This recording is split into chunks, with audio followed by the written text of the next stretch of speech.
Let's move on to slide number 28. This is the part one. Like I said last week, this presentation is really given in three parts: the story of our past, the story of our present, and the story of our possible future. So part one is the story of our past, where I'm going to give a generalized account of a breakdown of the ancient story of human origins that are told by many different cultures. And we were happening here on Republic Broadcasting. I'm your host, Mark Passio. My website, whatonearthishappening.com. We're into the second hour of the broadcast for this evening. I'm going through my cosmic abandonment thesis, where I am talking about the connection of the interference theory of human origins to the current human psychological, social, spiritual condition that we are experiencing on Earth right now. And I'm on slide number 28 if you're following along with the slides. They can be found at the whatonearthishappening.com radio show, or with this podcast. This will be podcast number 159. So, we were on slide 28, and we're beginning the section called The Story of Our Past. And this is where I'm going to basically begin breaking down a rudimentary, admittedly, general outline of what happened to humanity in our very, very, very early stages of our existence and our development as a species. So before we do that, I just want to cover a couple of things. If we look at slide number 29, I'm beginning this presentation with this quote in mind as we move forward.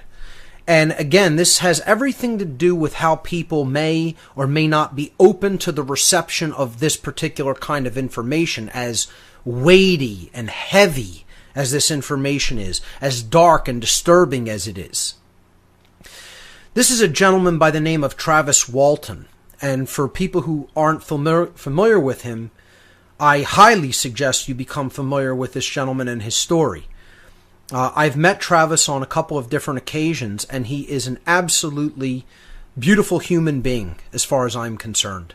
I have tremendous respect for him as an individual. He carries himself with an air of quiet, an air of respect for himself and for others around him. I've spoken with him at a conference. I've been on a discussion panel with him. It was a pleasure to do so. And I've read his book, and I just think that he's put out a lot of great information for people, and he's told the truth and been attacked and ridiculed for it. And again, it all comes down to, how do you make a decision about who you will believe if there is fragmentary evidence and, not 100% proof? Personally, I use my intuitive capacities when it comes to that. And then I also look at things from a logical perspective and say, is this possible? Is this likely? I look at the person. What do they have to gain or lose as a result of bringing this information forward? And then there's that unknown, that X factor. And you can kind of get a sense for that when you look into a person's eyes, particularly in person. And all I can say about Travis Walton is, for people who aren't familiar with his story, as strange, spectacular, and unlikely as the story may sound or seem, I believe him. Period. I'm not afraid to say I believe somebody without proof of something. That doesn't make me a total true believer of everything that's floating around out there. Weighing the evidence, weighing the possibilities, having met someone in person, having been around them, having spoken with them, having gotten an intuitive feel for what they're about, I can say that I completely believe that what he is telling is the truth as he feels he experienced it. And again, he's a abduction experiencer who was taken on board a non-human vehicle, craft of some type, and he was actually physically worked on while on the craft, because what happened was he got too close to the craft, and it looks like energy from the craft arced to his body. And in doing so, he was probably going to die.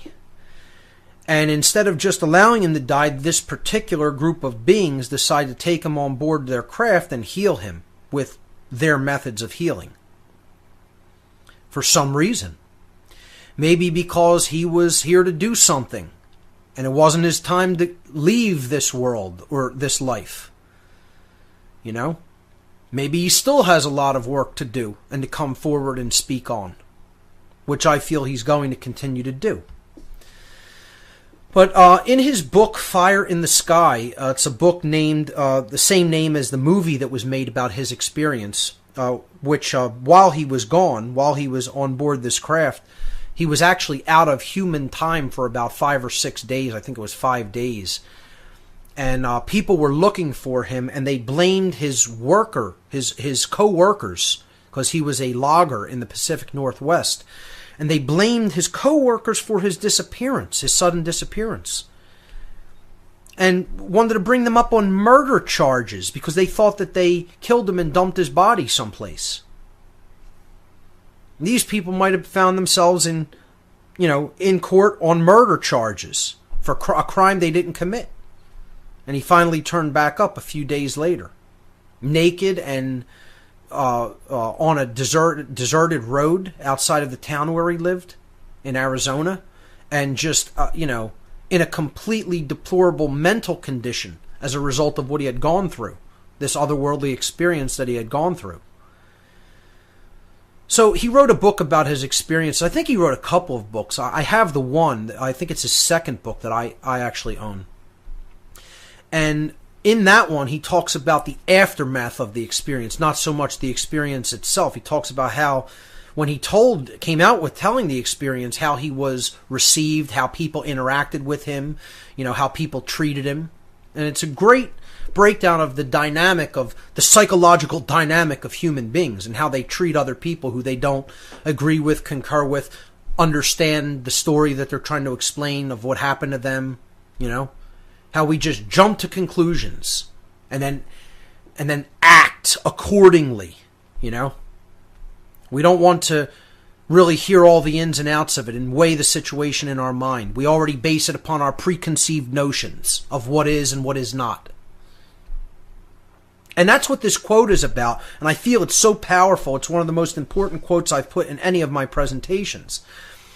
In his book, Fire in the Sky, Travis Walton said, quote, "I have come to realize that the biggest problem anywhere in the world is that people's perceptions of reality are compulsively filtered through the screening mesh of what they want and do not want to be true." Okay, now you really have to think about what he's saying here. I'll read it again. He says, "I've come to realize that the biggest problem anywhere in the world is that people's perceptions of reality are compulsively filtered through the screening mesh of what they want and do not want to be true." They're not looking at things as either this is true or it is not true and I need to adjust my perception accordingly. No. It's the exact opposite. I have my perceptions of what I feel are true, what I am comfortable with accepting, and anything that cannot be filtered through that screening mesh needs to just be rejected out of hand entirely. It needs to go. Because I'm going to determine what is true and what is not true based on what I want to be true or what I don't want to be true. And let me tell you what that's called, folks. Travis Walton doesn't say this in his book, but I'm going to tell you what that's called.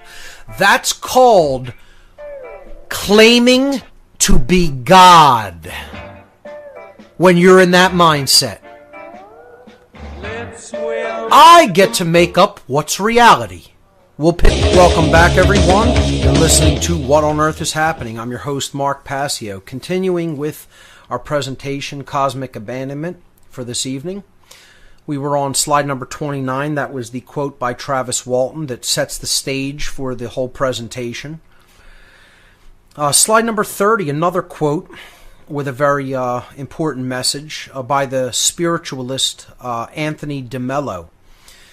DeMello said that, quote, "It is a great mystery that, though the human heart longs for truth, in which it alone finds liberation and delight, the first reaction of human beings to truth is one of hostility and fear." Very powerful but very sad statement regarding the current human condition. Very true statement regarding the current human condition. The human heart is actually crying out for truth. It wants to know. Deep down inside, we want to know the truth. Fear holds us back from it. Because it's ugly. It's not pretty. It's not a pretty picture. It's not a pretty situation. You know? We've been dragged through the mud, downtrodden, kept down, enslaved. There's nothing pretty about that. But unless we acknowledge that, we're not going to be able to move on. Unless you acknowledge where you're at, you're not going to be able to pick up the pieces and say, hey, this is what happened. Now what am I going to do about it? And most people, they don't want to know. They don't want to make a diagnosis of the current condition of the problems we're up against. Because that puts them in fear, looking at that negative dynamic. So he's saying truth is the only thing we can really find liberation and delight in. And yet our first reaction to it is hostility and fear. We want to lash out against those who are trying to tell us the truth. And the image I put along with this quote is very interesting and telling as well. You know, an iceberg showing only the very tip of the iceberg is above the surface and seen. The very bulk of that mass or that body is below the surface, is unseen. It lurks beneath the waters. The whole truth is often hidden from view. And that's what this is all about. When you study, moving on to slide number 31 now, when you study this type of a topic, you are looking into the occult. This information is occult information. And once again, that word here, that people are no stranger to that word on what on earth is happening. But for those who may be new to the show or this type of information, and I don't recommend just listening to this show if you're new to it. If you are new to it, you shouldn't be listening out of order. Go back to podcast number 1 and listen in order from podcast number 1 all the way through, because this presentation has prerequisite knowledge. Certainly my natural law seminar is 100% prerequisite knowledge to understanding even the information that's contained in this presentation. But the word occult, just to reiterate it, it does not mean evil, bad, nasty, it's not a word that alludes to any specific practices, okay? It is a word that simply means hidden. It is derived from the Latin adjective occultus, meaning hidden, and that word occultus comes from the Latin verb occultare, which means to hide, to conceal, or to keep secret. Both of those words, in turn, come from the Latin noun oculus, O-C-U-L-U-S. Oculus means eye. So this is all related to the vision, related to what is seen and what is unseen, largely. What is largely unseen. In other words, what occultism or occult knowledge is that which is hidden from human view, hidden from human sight, often deliberately. There's a reason that the occult, the knowledge of hidden topics, hidden studies, are deliberately kept back from humanity. And moving on to slide 32, the reason for that is the knowledge of the occult has been hidden in order to create and maintain a power differential between those who hold that knowledge and those who remain ignorant of that knowledge. Because what the occult contains is knowledge about the self, knowledge about how the human psyche operates, knowledge about how our mind works, knowledge about how our body works, knowledge about how energy systems work, knowledge about how the earth works, knowledge about how the universe works, knowledge about how the laws of morality work, knowledge about how the dynamic of human freedom or slavery works. And if you're in possession of all that knowledge and how all that stuff works, and you have another group of people that know not one damn thing about how any of that stuff works, you know how easy it is to keep those people under your thumb, to keep them down, to keep them enslaved, to keep them doing your bidding? It's a piece of cake. Child's play, literally. Pun intended. It's like just toying with a child. And that's what the owners of this planet have been doing with the abandoned children of this planet for thousands and thousands and thousands of years. Toying with them. It's a big joke to them. It's nothing. Like I said, it's a piece of cake. It's child's play to do what they're doing. They could do it with one hand tied behind their back, proverbially, so to speak. Because as long as people remain ignorant, how are they ever going to challenge them? How are they ever going to understand their true self-worth, their true value, and rise up and say no? And make that no stick. Because you're backing it with teeth. And you're not going to allow yourself to be enslaved. And you're not going to let this condition of coercion and violence go on unchallenged. That's what the occult is, and because people still lack that hidden knowledge, they can easily still be controlled. And until people grow up and start to understand that the occult is not something that is bad or evil. Yeah, there's a bad aspect to it. Dark occultism means you're hiding that knowledge from people. But there's a positive application of that knowledge. If you understand how the human psyche works, could you use it to uplift other people? Could you use it to uplift humanity? Of course you could. You know? So that's what this is ultimately all about. It's about taking that knowledge and bringing it to other people, shining a light on what's going on in the world, helping people to understand how they work, how their psyche works, helping people to understand how the laws of nature work. I call that de-occulting of this hidden information, which is why I like to look at myself not as even an occultist. Even if you tack on the word light to that, I prefer to look at myself as a de-occultist of hidden knowledge, attempting to level the playing field. Moving on to slide 33.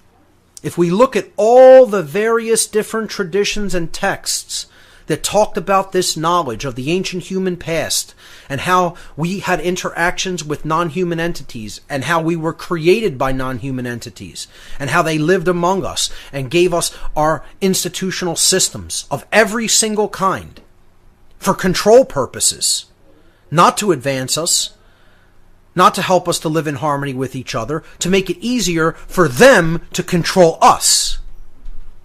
Okay?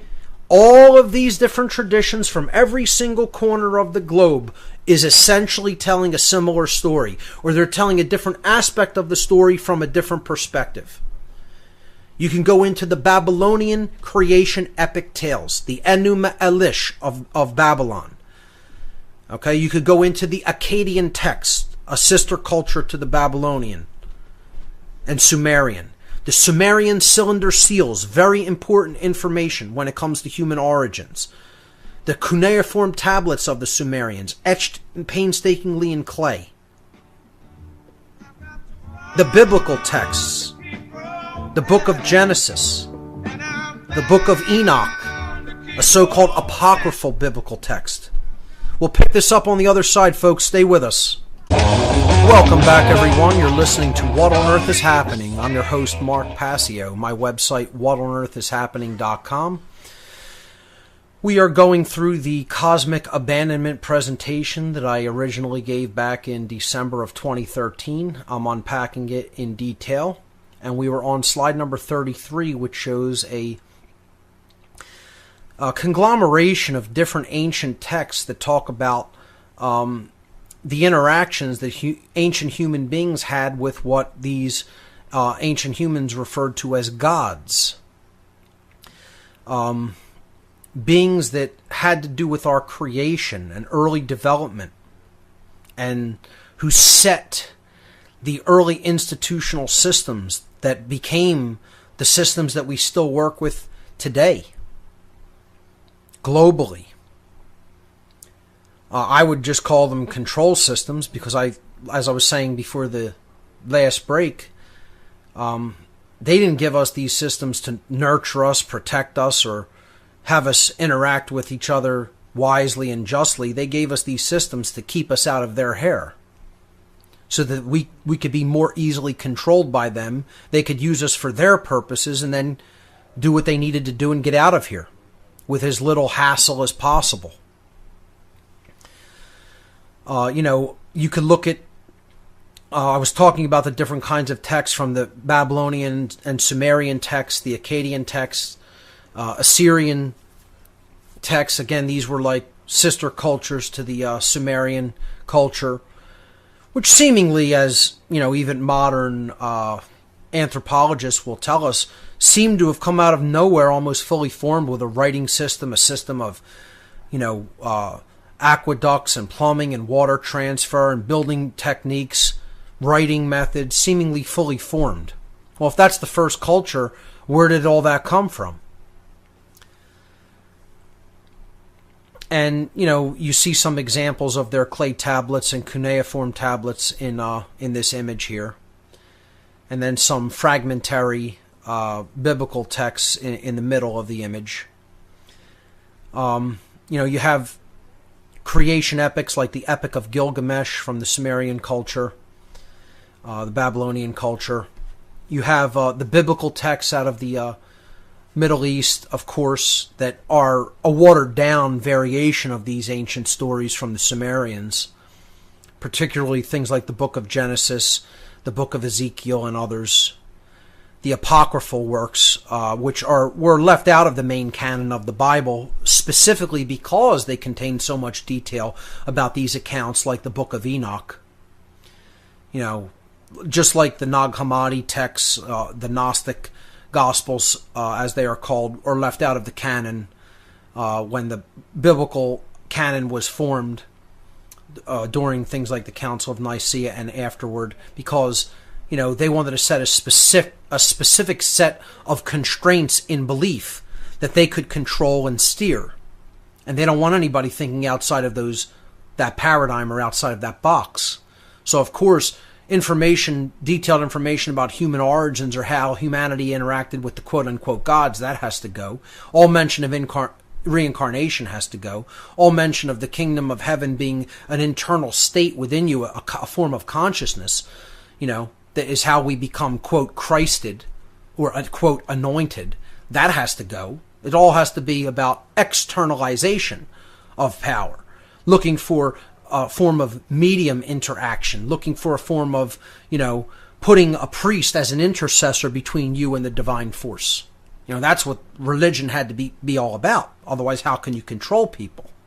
You certainly don't want them to know about their true origins. Then they'll be asking a whole lot of questions that are very untidy and that have a lot of implications that we don't want to talk about. So, you look at other cultures as well, like the cultures of the Indus Valley, where India is now, and places like Tibet, Nepal, etc. The Vedic scriptures, some of the oldest known writings in humanity. The Vedas just means knowledge. That's what the word means. I believe it comes from Sanskrit. And, a lot of the information about these beings is also contained in the Vedic texts. Their interactions with ancient humans. You have the story of battles taking place between the gods in things like the Mahabharata and the Srimad Bhagavatam from the Indus Valley traditions. The Ramayana extensively details a lot of interactions between these quote-unquote gods and ancient humans.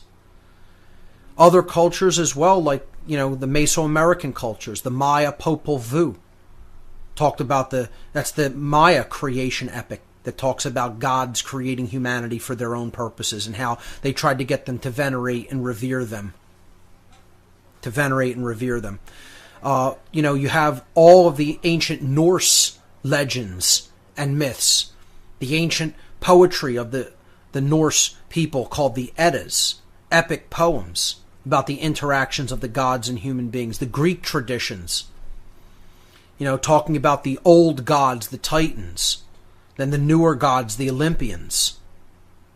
We can go on and on and on. African traditions, the Dogon tribal stories and histories about interactions with beings like from other worlds, particularly Sirius, the Syrian star system. The Zulu tribes of Africa and their histories, preserved by more modern caretakers such as Credo Mutwa,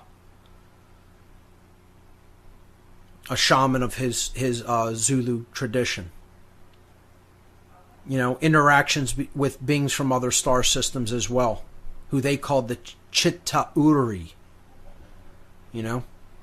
possibly from the Taurian star system, or possibly Orion.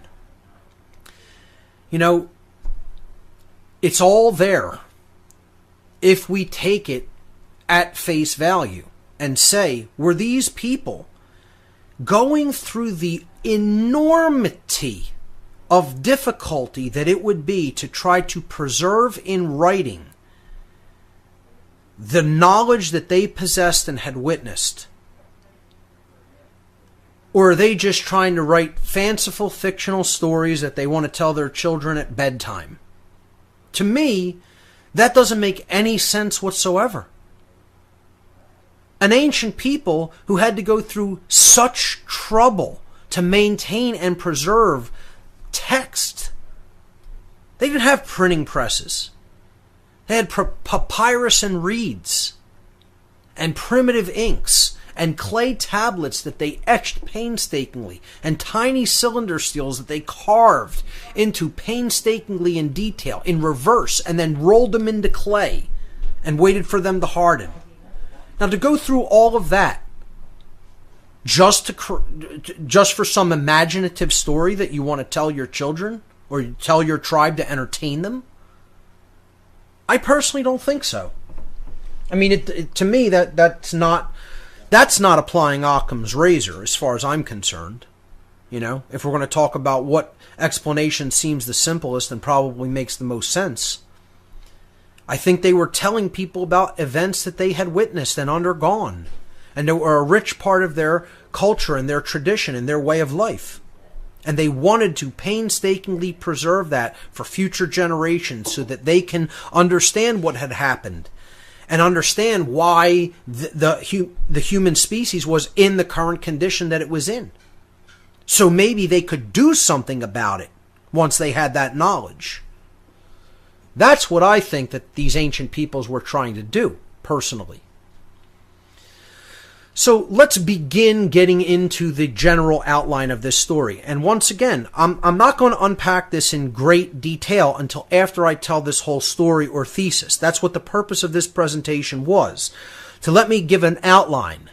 Okay, then we can go into some of the texts and break down things and talk about things in detail and even bring more conjecture into it about maybe the nature of these beings, what they were doing here, okay? What they may still be doing or wanting from us. But let's give what I would call a basic rudimentary outline of the story as it is told from many of these different traditions. And we could put it together as, a tapestry. All right? So in slide number 34, I begin telling what I call the story of the ancient past. And again, you could research this through a myriad of other researchers. Eric von Daniken, Zachariah Sitchin, William Bramley, Michael Tellinger, David Icke, Michael Tessarion, and the list can go on and on and on. Okay? Many researchers have gone into this story and broken it down and got into many different perspectives of it. But it all comes down to an ancient non-human race coming here and interacting with this planet for reasons of their own.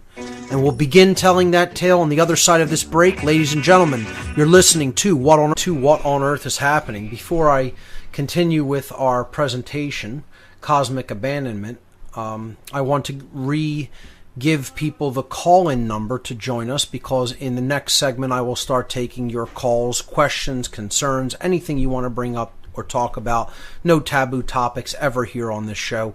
The call-in number to join us, 800-313-9443. Once again, the call-in number to join us here on What on Earth is Happening, 800-313-9443.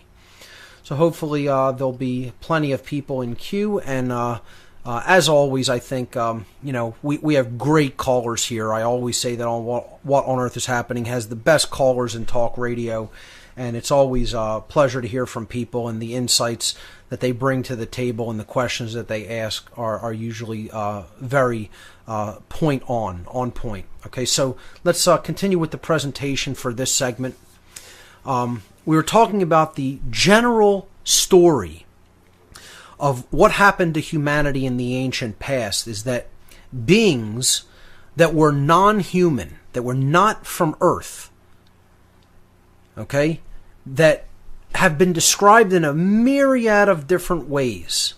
They were called gods, as I talked about before. They were called supernatural entities. They were called giants or watchers in some of these texts.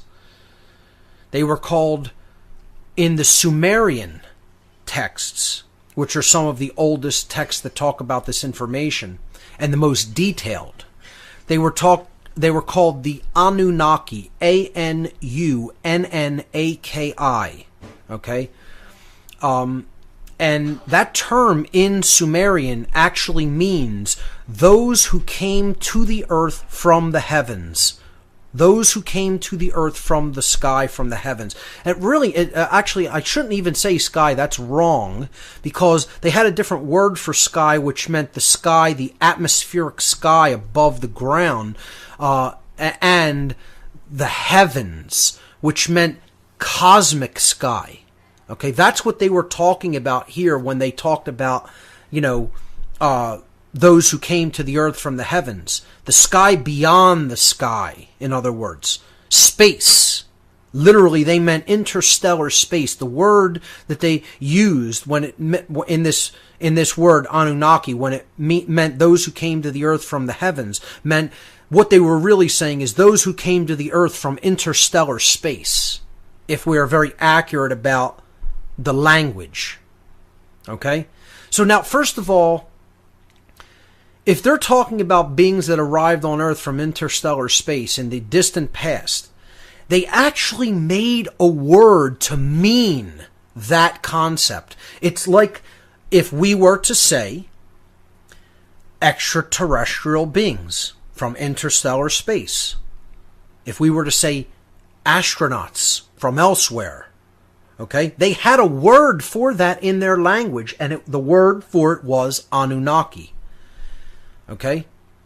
It doesn't mean necessarily a single race of people. It means the ones who came to the earth from the sky beyond the sky, the cosmic sky, the interstellar sky.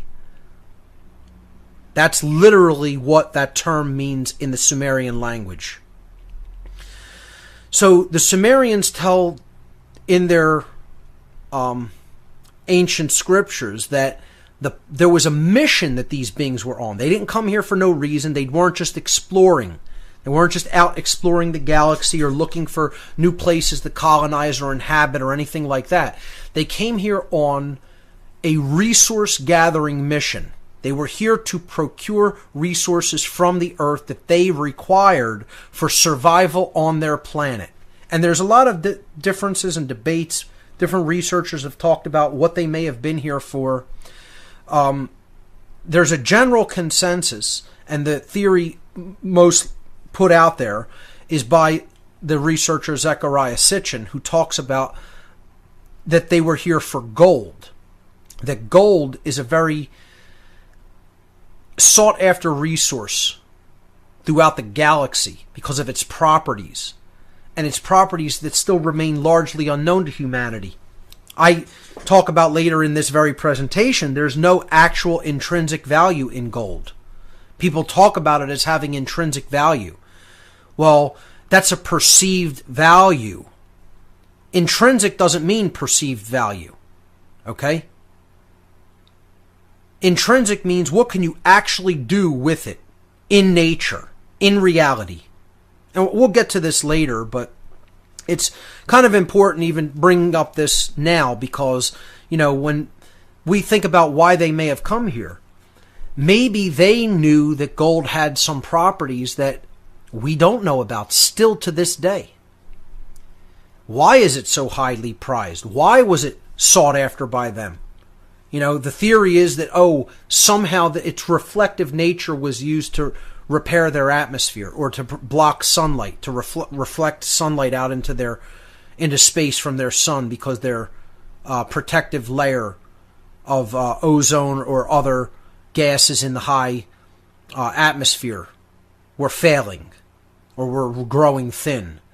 I don't know if I accept that explanation. I'm not closed off to it and saying it couldn't be possible, but I don't know if that's what would drive them to come to this planet to mine the amount of gold that they're claimed to have mined when we look further into these accounts.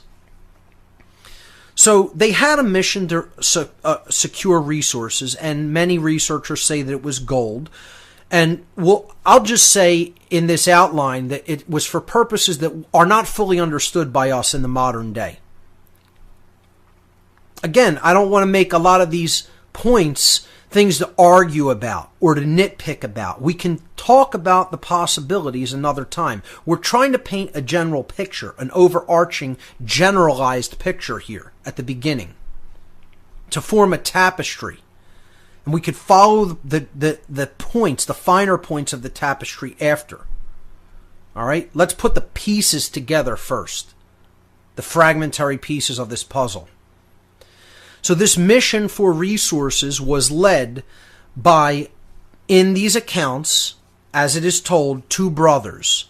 And again, I'm going to use, going forward in this generalized thesis, the Sumerian epic. All right? Their accounts. Because I think they're the most detailed.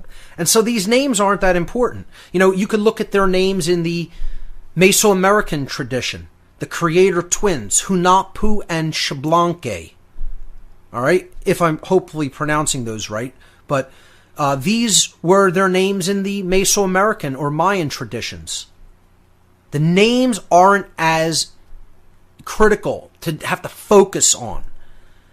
We're talking about, it possibly doesn't even represent individuals. See, I'm not so attached that these were single individuals. These could have been like factions or family lineages of these beings. There could have been an, quote, Enki faction and an, quote, Enlil faction of these beings. The story as put forward in the Sumerian epic tales of creation were that these were brothers. They were royalty. They were royal brothers, and one brother's name was Enki and one brother's name was Enlil. Okay, Enki, and then the other brother was Enlil. Enlil was actually like the commander. He was the one who was the mission commander, and the second in command was Enki, his brother. They were sons of a king on their home world. Their home world had royalty through bloodlines that was propagated through succession rights of bloodline. Possibly where we got that concept on Earth. The royalty dynamic. The divine right of kings. The succeeding of royal lineages through blood. Okay? Not by your merits, not by your talents, your capabilities, but by blood alone. So the mission was led by two brothers, Enki and Enlil, and they were sons of a king on their home world, these beings' home world, and that king's name was Anu. And I'm going to leave it right there for this week. Unless there aren't that many calls, then I'll pick back up into the material. But we'll go to your calls on the other side of the break. You're listening to What on Earth Evening's broadcast. I'm going to open up the phone lines and go to your calls. Any topic is fair game. We've been talking about the possibility of extraterrestrial or non-human interference with human development, possibly even these beings being our makers and having created us for their purposes, for some unknown agenda. Dark and disturbing though it may be, there's lots of evidence to support that in the ancient past. And our ancestors trying to tell us, trying to send a message down through time to tell us about our origins so that we could do something to change it, to change the existing human condition of slavery. And we're talking about how essentially these ancient human beings were trying to communicate in their own language what they were witnessing that they didn't understand. And so they had many different names for these beings who had come to our planet in the ancient past. They called them gods, supernatural entities, giants, watchers, okay? And as this slide says, the Sumerians called them Anunnaki. And that word in their language literally means those who came to the earth from the heavens, but not heavens as in just the sky, as in deep space, from literally off-world. And they arrived on our planet in our ancient past. And there's many different dates that researchers have speculated, and alternative historians and alternative archaeologists have talked about going back hundreds of thousands of years. Probably the most agreed upon time frame is somewhere between 400,000 years ago to about 250,000 years ago. I would probably favor the latter. I would probably favor the former date there, about 400,000 years ago. And this extended story that I'm going to be telling, this generalized story about human origins and the events that took place in our ancient past, is put together from different Sumerian and Akkadian accounts. And what we're really talking about here is precursors to the biblical tradition that went into much greater depth and detail regarding the accounts of what they had witnessed. And then in the biblical texts, these accounts get watered down. A lot of detail is left out, and you don't get the real underlying gist of the story about what happened. It's very fragmented by that point. So that's why I'm essentially going to use some of the Sumerian accounts as the reference material to tell the outline story. All right, and then we'll go into detail later, and we'll look at actual parts of these accounts, and we'll look at detailed aspects of other accounts, the Indus Valley traditions, the Norse myths, etc. Even Greek mythology, and we'll go into detail regarding this. But again, this presentation is intended to be a general outline and starter material to get people to understand the general idea of what happened, and then to kind of whet their appetite to do further research on their own. And I'll be talking about other researchers as we go along that you could read into their work or watch their videos or DVDs, etc. So let's continue with this generalized account. These beings came here for resources. And again, it's often debated what the resources they came here for were. A lot of researchers say it was gold. And that gold has some kind of properties that we still don't really understand why they wanted it. Some people have speculated that it could somehow help to repair their dying atmosphere, and it was going to reflect a certain amount of their star's sunlight into space. I don't know whether that's true or not, okay? I tend to not really think that it was just about trying to put gold into their atmosphere, but some researchers have speculated that. I think gold has properties that, again, human beings don't really understand what it is. It's some sort of an eternal substance, it would seem, that, really no matter what you do to it, it can't be destroyed. It could lay at the bottom of an ocean for hundreds of thousands of years, never tarnish, never degrade. It's pretty much unlike almost any other substance on the earth in that regard. So I do think that they came here for gold, but I don't think it's for just mundane purposes for what they were doing with the gold. Maybe they used it in that ancillary capacity as well, but I think they were that gold, the so-called intrinsic value of gold, which it does not have to human beings in a non-technological society. Okay, now in today's world, it has intrinsic value in computing applications, in technological applications, of course. Gold as a precious metal is certainly used in computing technology. But to a people who are just, living, in a non-technological culture on the land, gold is not going to be anything with intrinsic value. And the people who say it just has intrinsic value inherently are under mind control when it comes to money. These are believers that in the religion of money, and think that you could either eat, shelter yourself, or clothe yourself with gold, because that's what intrinsic value means. Okay? If you can't eat it, if you can't shelter yourself with it, if you can't defend yourself with it in some capacity, it doesn't have any intrinsic value, okay, for survival purposes on the earth. So these beings knew that there was more than meets the eye, literally, when it came to gold. And I do think that they were here for that. And because the accounts specifically talk about the mining expeditions that they put human beings to work in. They wouldn't have done that. They wouldn't have gone through such enormous trouble to mine, smelt, and refine gold if it didn't have some kind of intrinsic value to them. And I don't think it was just for monetary reasons. I don't think they used any money. I don't think they had a monetary system. I think this had some kind of a property when you ingested it, or when you performed some kind of chemical operations upon it that enhanced intelligence, enhanced creativity, enhanced health, etc.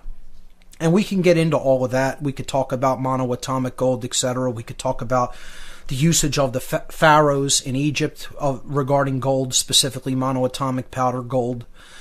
But that'll be for another discussion. But I want to continue with this general outline. Their mission was led, the mission of these beings to come here for resources and procure these resources to bring back to their world, was led by two brothers. Now, again, the names aren't as important. These are the names that are used in the Sumerian tradition. But I don't even specifically like to look personally, necessarily look at these as just single beings. When you talk about these beings, I almost look at it as factions of these whole beings, of this group of beings. Okay? So one brother was named Enki and one was named Enlil, according to the Sumerian texts. And they were royalty from where they came from, because the planet where they came from had a tradition of kingship and a hierarchy of rulership. They were the sons of the king of their home world, which his name was Anu, A-N-U. When I go forward talking about this topic, in a lot of ways I look at Enki as a faction of these beings. There's the Enki faction of the extraterrestrials, or non-human entities, if you will, the Anunnaki. And then there's the Enlil faction, okay? There are beings that had aligned themselves with a specific kind of worldview when it came to the earth and what they were doing here. Okay, and you'll understand what I mean by that as we go deeper into the story. But for now, let's simply look at them as two brothers. They were royalty where they came from, and they were the sons of the king. So you could look at them as princes. Moving on to slide number 35 and continuing this account. They came to the earth approximately 400,000 years ago, and they started to procure these resources that they came here for, namely gold. Now, if anybody knows anything at all about gold mining, it's incredibly intense work. Okay? You have to go deep into continue with our general outline of the story of the ancient human past, and how the interference theory of human origins fits in with this story, and really is responsible for the creation of the current human condition, as we will get to. So these beings came here about 400,000 years ago, and they put a lot of their own people to work in gold mines. The primary place for the excavations was in the gold-rich veins in southeastern Africa. And this is a region of the world which they personally referred to as the Abzu, A-B-Z-U, or in some translations A-B-S-U, depending on how you're going to transliterate it out of the Sumerian. So Abzu literally in Sumerian means the deep, a very deep place.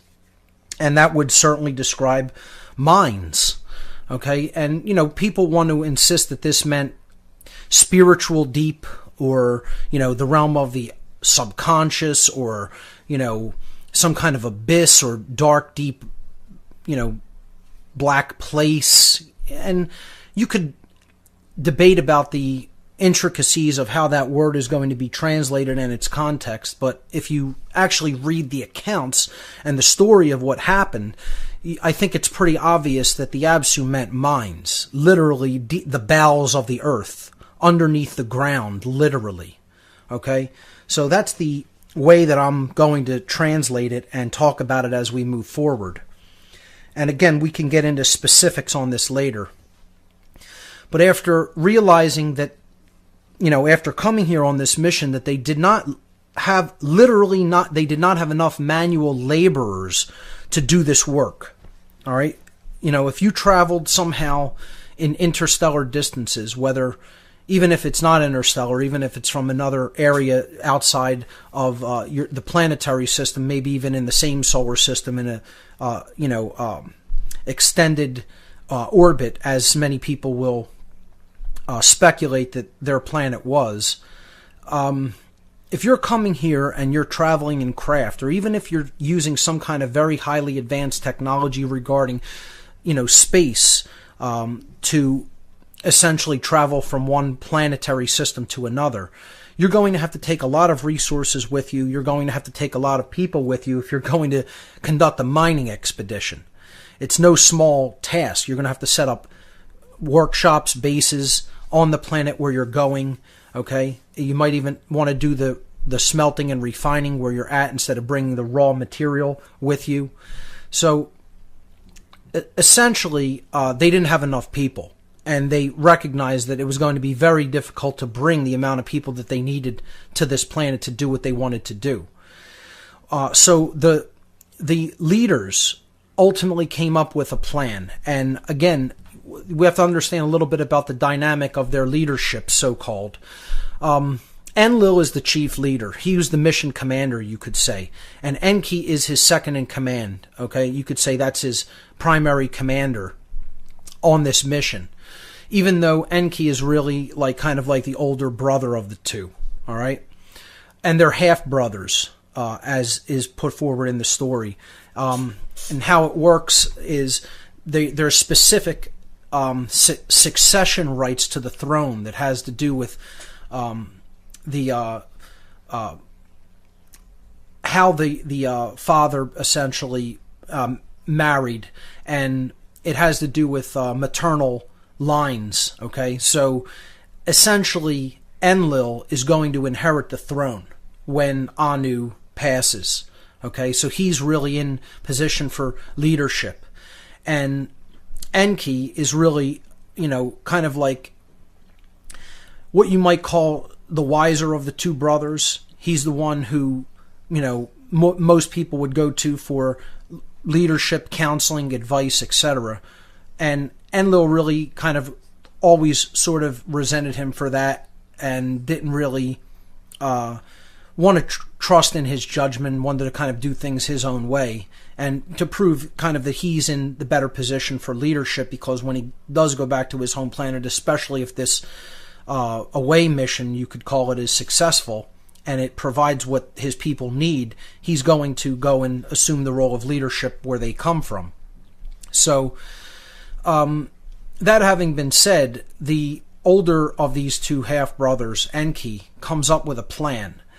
He's essentially advocating that they don't have enough people, but there are enough native species on this planet that are still developing, yet they show a lot of promise when it comes to being able to manipulate things as far as, with their hands. They could walk upright on two legs.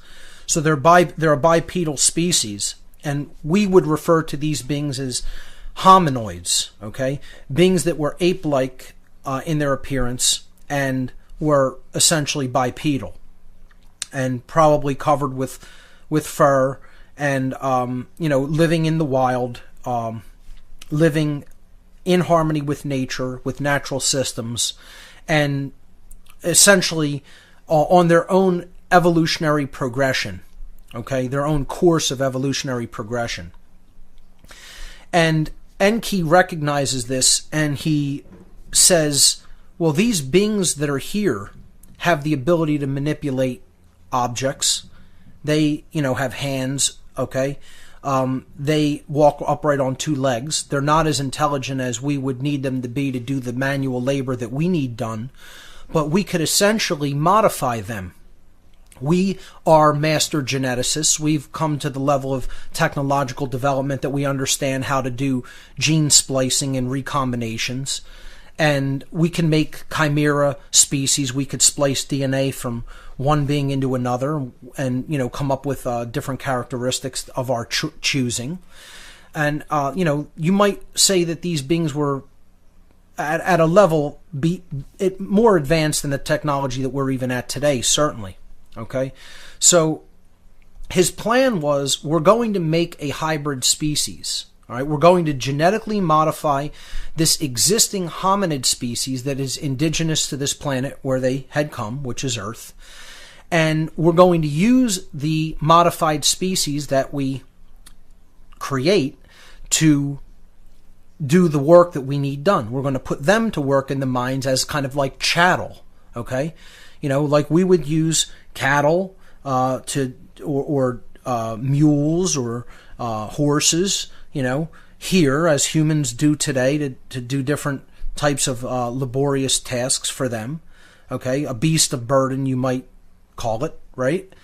They are going to make a hybrid species and use them as a beast of burden.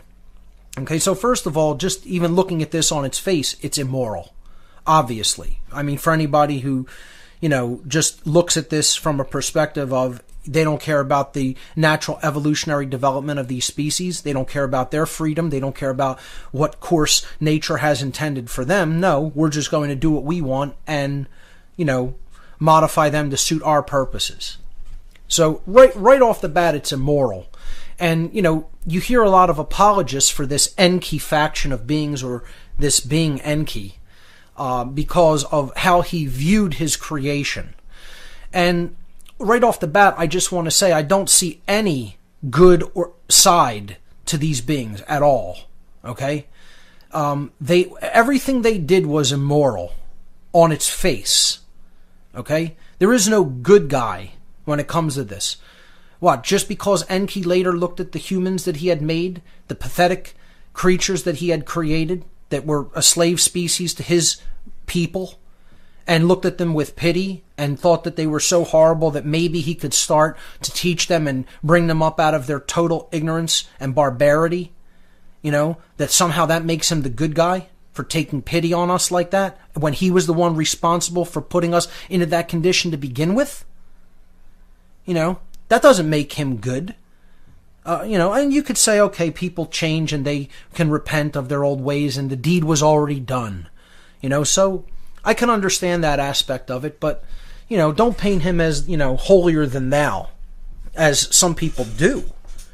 When it comes to looking at the alternative, the Enlil faction, or, Enlil as a being, he does seem good next to him. But I'm trying to put this back to square one and say from the very beginning how these beings came here and behaved was immoral on its face.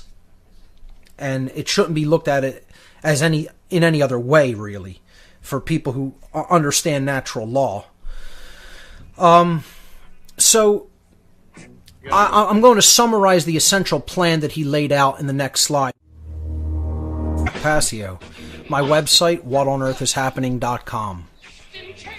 We were on slide number 36, and I was about to go through a summary of this plan that this one brother, Enki, had come up with. So the plan is summarized in this following exchange between Enki and his brother Enlil. Enki says The beings that we need are already present. They already exist. They live in the Absu and walk erect on two legs. My son Ninghizida has tested their DNA, and it is similar to ours. We can combine our DNA with theirs to create primitive workers who are intelligent enough to understand our commands and handle our tools. They will do the mining for us, and relief will come to our people. So again, you hear in his tone total unconcern for what he's about to do. It's just not even a second thought. This is what we need. This will bring relief to our people. What's the difference? What will happen, in the aftermath if we create these beings? Okay? It's playing God. Plain and simple. And his brother replies, Enlil replies, slavery was abolished long ago on our planet. Tools are our slaves, not other beings. You are suggesting creating a new species which did not previously exist. Such creative power belongs to God alone. God with a capital G. Okay? Meaning the creator of the universe. So Enlil here is the one who is trying to speak sense to his brother. And I would suggest this isn't just because he wants to be the one in the leadership position and calling the shots. He literally is averse to this idea. He has an avulsion to it because he recognizes that it's playing God. Okay, and I'm not saying that makes him such a great guy either, just because he understands the truth about this plan and was opposed to it from the beginning because he did terrible things in the future. So, like I said, I don't have any kind of tremendous respect for any of these beings and what they did. What they did was an abomination against all of creation. And, we're dealing with the aftermath of it. But moving on to slide number 37, this exchange, this dialogue between these two brothers continues on. Enki says back to Enlil, he says, they won't be our slaves, they'll be our helpers. Oh, see, he's rationalizing it already. They're not going to be slaves, they're just helpers. We will not be creating a new species. We'll just be taking one that already exists and giving them more ability. By making them more in our image. See, we're just modifying them. We're giving them more better traits, better characteristics. We're going to make them a little bit more like us. Because we're so wonderful. Don't you know? I mean, it's unbelievable where this guy's head was at. So continuing, he says, this can be achieved with only slight changes to their DNA. Only slight changes, slight modifications we're going to make. Right. His brother replies, this is not to my liking, and it is forbidden by our mission plan. Our purpose was to obtain gold, not to play God. So he's trying to tell Enki from the beginning, one, we're playing God, and that's not morally right. And two, first of all, our actual mission plan that we were sent here with to do specific tasks, this isn't in the mission plan. This is forbidden by the mission plan to mess with the other species living here. So the Anunnaki on Earth, couldn't come to an agreement regarding whether to go ahead with this plan or not, and so they sent the matter back to their home planet to be voted upon. And it was put before a council of elders on their home world. And they voted on it, and they decided that they liked Enki's plan to make a hybrid species and use it as a beast of burden. And so they voted for that, and they told them, go ahead with whatever genetic laboratories you need to set up. We'll send the resources and get to work on creating this hybrid species so that you could do the work you need to do and get out of there. All right, moving on to slide number 38. So they started beginning to and again, I'm sorry, on slide 36 and 37, you see these depictions of these gods as the Sumerians, Akkadians, Babylonians rendered them in some of their reliefs and their clay tablet depictions and in their drawings. So on the left-hand side, you have a depiction of Enki. He was always depicted as the god of the waters. And on the right-hand side, I believe you have in the Akkadian and Babylonian tradition a god known as Sargon, who was a king. But many people think that that imagery was taken after the Enlil, being from much older times, and that Enlil looked very similar to him. And that's the imagery that a lot of future human or hybrid kings cultivated. They tried to look as much like the gods as possible, and this is a theme that we'll see repeated later on. Just briefly moving back to slide 35, I just wanted to briefly talk about the image there. You see, again, Enki standing on this like kind of a mount with a tree growing out of it, and there's other Anunnaki beings always depicted with these conical caps, okay? And you'll see another being in the mine. He has like sort of a pick in his hand, and there's fumes rising up out of that deep pit, and that was the Absu. This is a depiction of the realm that they called the Absu, which is a mine. And Enki was always depicted as god of the waters, okay? Whenever you see a flowing water trail with fish around it, that's Enki, okay? He was considered the lord of the earth and the waters. And this is very important going forward because the control system is based on water. It's based on admiralty law. It's based on the law of the seas. Okay, these gods are venerated as coming from the sea. And we'll talk about why that may be, because I think that they may still have bases on this planet that are under the sea. That's why they're not anywhere where human beings are at, if there are any of them remaining here. Again, I talk about in this presentation, to a great extent, the vast majority of them are gone. And, the evidence that they're gone is that you don't see them around. We don't see them present in our society. They're obviously very hidden, if any of them are still here. And I believe the ones that are really still covertly controlling things from behind the scenes have bases deep, deep, deep in the earth and deep underneath the sea. And we'll get to that, and we'll speculate about that later. And again, like I said, this whole section of this broadcast and the last couple of radio shows that I've done, the future many shows that I will do, are going to contain speculation. Like I said, I've joked that we should call the show, for the time being, What on Earth may very well have happened on Earth. Okay? So speculation is going to be part of what we do to maintain an open mind and to look at the possibilities here. All right, but this relief clearly shows what they talked about as the Absu on slide 35 here. And, you see these beings basically conducting some sort of a ceremony near one of the openings to these mines. So moving forward again now, where we're on slide 38, they began going to work to try to create these genetic hybrids.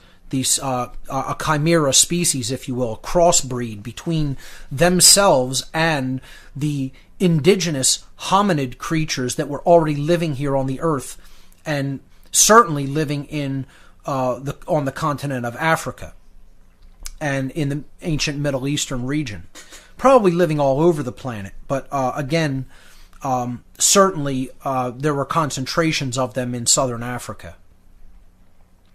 So whenever you see clay vessels, when they depict clay vessels, and there's pottery, okay, and there's waters being poured, and there's kilns being fired, etc., they're not making pottery in these depictions. These are the Sumerian. We'll be continuing to go over the next several weeks.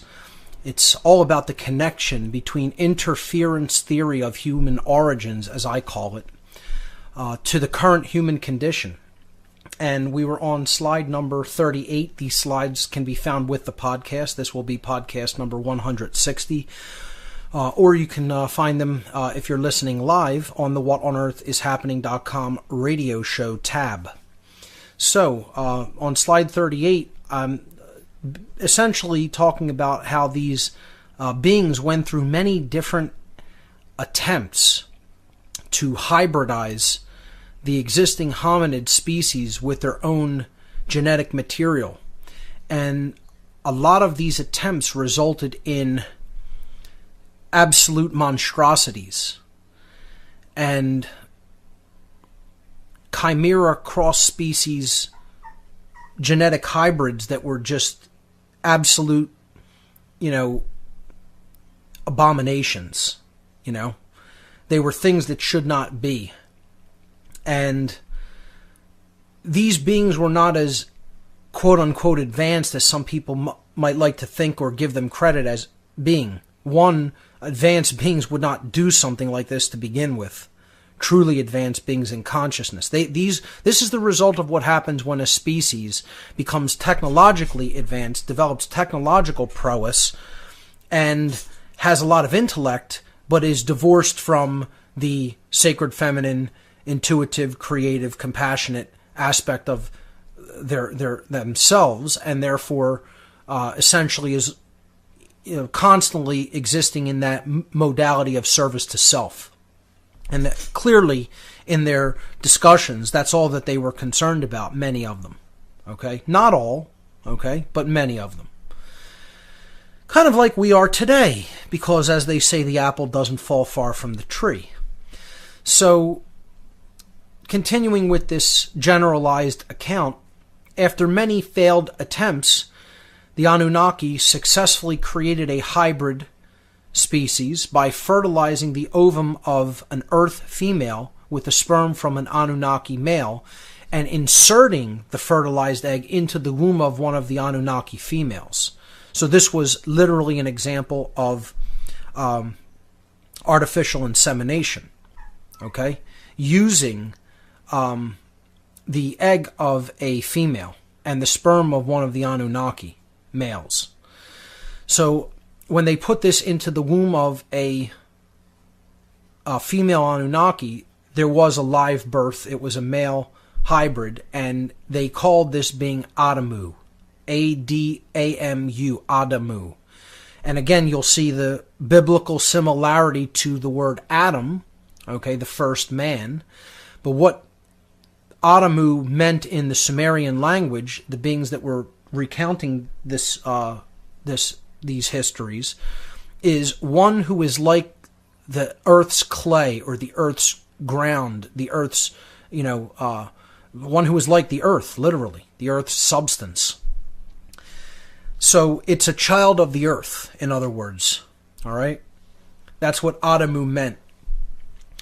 And they set about creating a hybrid female, because what their goal is to make beings that could procreate on their own, and that they wouldn't have to use their own species to carry these beings to term.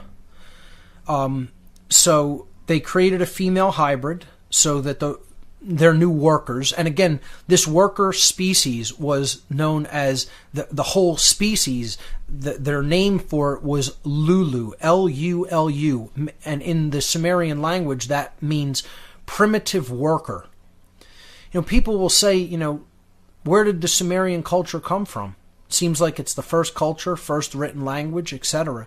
Well, more likely than not, it came from these beings. They set it up.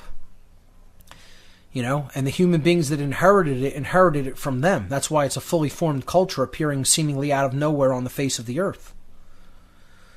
So, that's why many of their words and their language is coming from the way that these beings spoke, more likely than not. So they called this female hybrid, the female version of their hybrid species, Tiamat. And this was supposedly veneration or respect toward an ancient planet from our solar system that was partially destroyed in a celestial collision with their planet millions of years before, and it had formed the Earth and the Moon as well. That's as their cosmology goes. So they took the new prototype workers to a place called Eden, and Eden is in the Middle East, in what we would call Iraq, what we call Iraq now. And they were to be bred there in mass numbers. And they were going to breed them there in the wilderness of Eden. Again, you see the biblical similarity. All right, we have the male hybrid species, slave worker, that's being created, and they called him Adamu. Very similar to Adam, the biblical first man. And then they put their new prototype genetically crossbred workers in a wilderness known as an untouched wilderness area, okay, free of their bases, free of their technology, that they called Eden, E-D-I-N, very similar to the biblical garden or untouched wilderness area known as Eden, E-D-E-N. Okay, same phonetics involved, just the changing of a vowel. And this is no coincidence, because the stories of from the biblical texts are a recounting with much less detail, okay, with a whole lot of details stripped and taken out, of these Sumerian accounts. So they were going to breed them there in mass numbers by letting them procreate. But the breeding program didn't work out as expected, because when they genetically made these first two models, I guess you could say, these Mark prototype workers, the females were unable to bear children when they were inseminated by the males of this worker species. And of course we're talking about early Mark I humanity, you could call it. Okay, you could call this the prototype 1 for the human slave species. Moving on to slide number 39. While these beings were doing all these genetic experiments and experimentation. By the way, on slide 38, I just want to mention, you see this up on the upper right-hand corner before we move on to the next slide. The image there, it's showing you Anunnaki beings ushering in one of these chimera species, this genetic abomination, before Enki. Again, Enki, the water god, seated on the throne as the royalty, and his genetic laboratory workers are bringing him one of the species that they had just created, on some kind of a leash, controlling him, and guiding him in with a noose, a leash around the neck. And obviously this was one of the species that clearly did not work out and was a total, abomination, thing that should not be, type of a chimera. And these accounts talk about many of these going through. They talk about all the different ways that they were defective, the kind of genetic defects that they had. Okay, being born without limbs, being born, without organs that were vital to life, etc. So we'll pick this up on the other side of the break as we are telling the ancient story of human origins here on What on Earth is Happening. Ladies and gentlemen, stay with us. Extended presentation. While this genetic work was being conducted, as these ancient accounts tell the tale, the workers in the mines that were populated by the off-world beings their patience was running very thin. They were running out of patience, and they were on the brink of mutiny against their own species, because they had been put to work in treacherous conditions for long, extended periods of time on an alien planet that they didn't want to be on, the conditions were hostile to them, and that they were put in, basically brutal working conditions that they were not used to. And they wanted relief from those conditions, and meanwhile they're telling them, well, you have to continue to do this work and mine until we have this problem under wraps that we could get these beings into full production, okay? So we could pop out enough of them where they could relieve you of your duties. And Enki came up with another part of the plan. He wanted to have his son, who was the main geneticist, his name was Ninghazida, sequence the entire genome of the new Lulu worker species, of the Adamu, the male variant, and the Tiamat, the female variant, to determine exactly what was wrong with their genetics as to why they couldn't procreate. So, again, you could look at this as a tweaking of the genetic coding or the genetic hybridization that needed to be done, because as they existed in their current form, as they had made them initially, they would not be able to procreate on their own, so they needed some other gene spliced in with their genome from the Anunnaki in order to be able to procreate on their own. So the DNA of the two hybrid species was completely sequenced, their genome, and it was compared with the genome of the Anunnaki.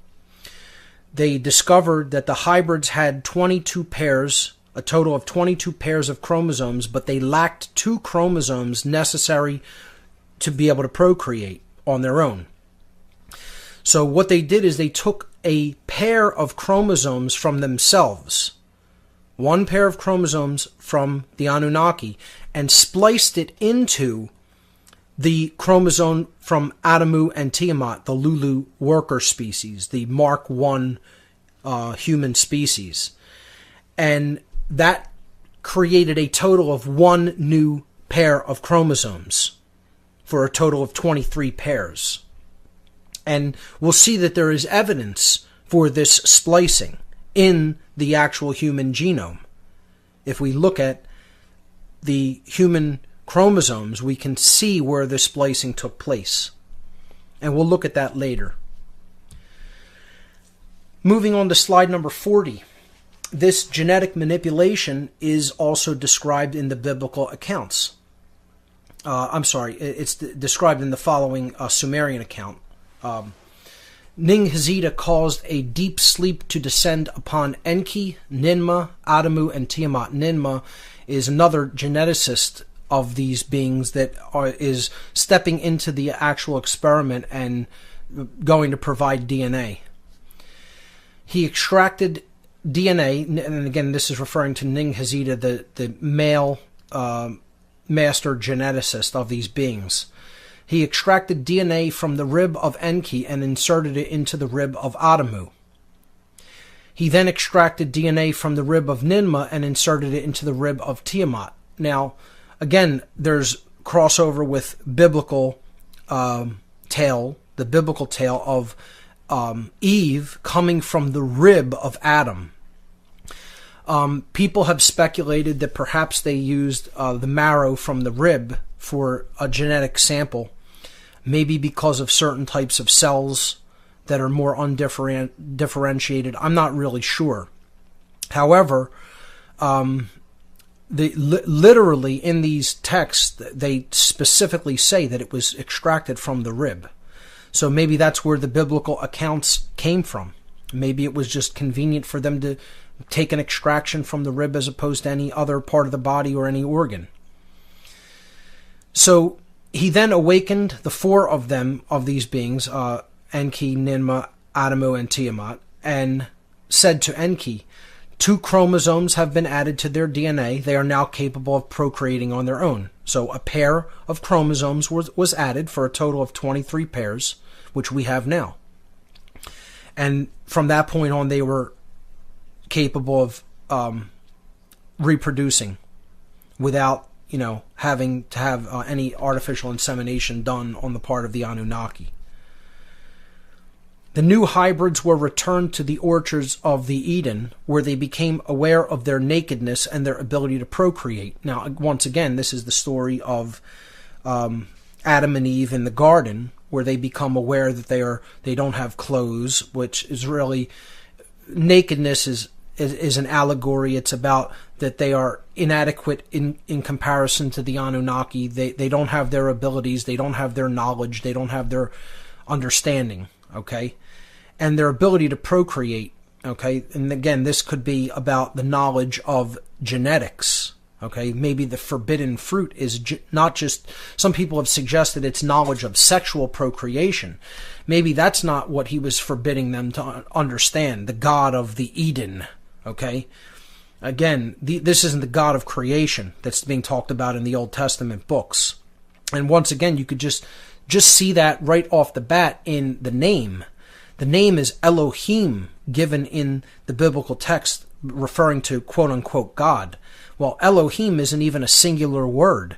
You know, if the ancient Hebraic people who wrote the Bible were supposedly monotheistic, okay, why would they set the name for God as a plural word? Ohim is like adding an S to an English word to make it plural in Hebrew. You know, so the word El means God, okay, and then Ohim means pluralize that, and it's also a feminine plural, okay, which again, most people or most religions look at it as God as some kind of a male patriarchal deity, when in fact the actual word for God in the Bible, Elohim, is feminine plural in Hebrew. And no one even attempts to explain that. No one seems to attempt to even explain that.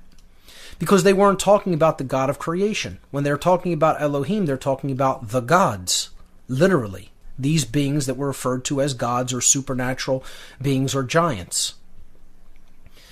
So they were, you know, this story about their nakedness and the forbidden fruit, you know, it's about their ability to procreate, but more than being just about sexual knowledge, I think it's about genetic knowledge. That's what was forbidden unto them.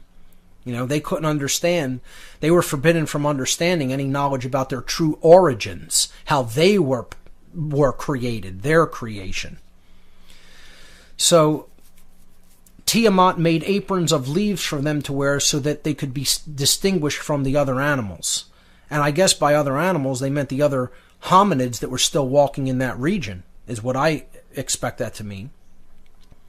So again, this is the story of Eve making clothing for herself and Adam in the biblical account in Genesis.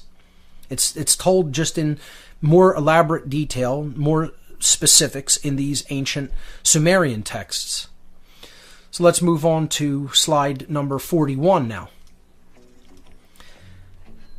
And we'll pick that up on the other side because there's the break music. Ladies and gentlemen, you're listening to What on Earth is Happening here on Republic Broadcasting. Don't go anywhere. We'll be right back.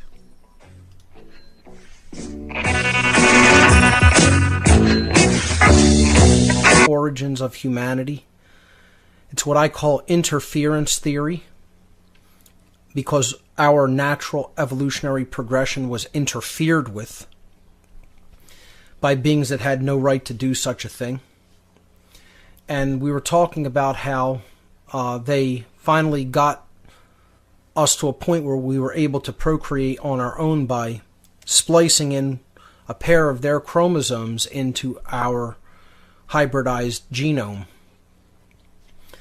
And we're moving on to slide number 41 now, where Enlil learns about the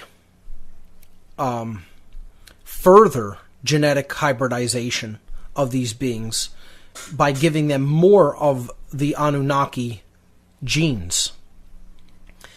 So Enlil was furious with Enki, and he was furious with the entire plan, as he was from the very beginning, because he didn't want to create a slave species. And he says to his brother, Enlil says to Enki, this whole plan was not to my liking. I was against the idea of playing God. You told me that all we needed to do was to modify these beings slightly in order to create the workers we needed. But now they have been given our genetics so that they will be able to procreate on their own and have our long lifespan. because these beings lived for, in many cases, tens of thousands of years, as the Sumerian accounts suggest, and as many other accounts like the Indus Valley tradition accounts suggest. Tens of thousands of years. That's why they were considered gods. They were considered immortal. Because if a human lifespan was 120 years at the very maximum, and probably a lot less than that because of the conditions that human beings were enduring, the lifespan of these beings seemed like forever. It seemed like they were immortal because they lived through, generations upon generations of human beings and their families, never seeing these beings die. But die they do, because they are not immortal. And I want to be very clear on that. These beings are not immortal. They're not gods. Okay? They're not supernatural entities. They are flesh and blood entities. And they, some people, and that's my take on it. Some people insist that these are fallen angelic beings. I mean, I don't come down on that side of the fence when it comes to this research. I think that these are beings that are very much like us, except they have a whole lot more knowledge. And, in many ways, they're not any more moral than we are. So, and again, that's just my take. I'm open-minded to all other takes on these beings, as from being other dimensional,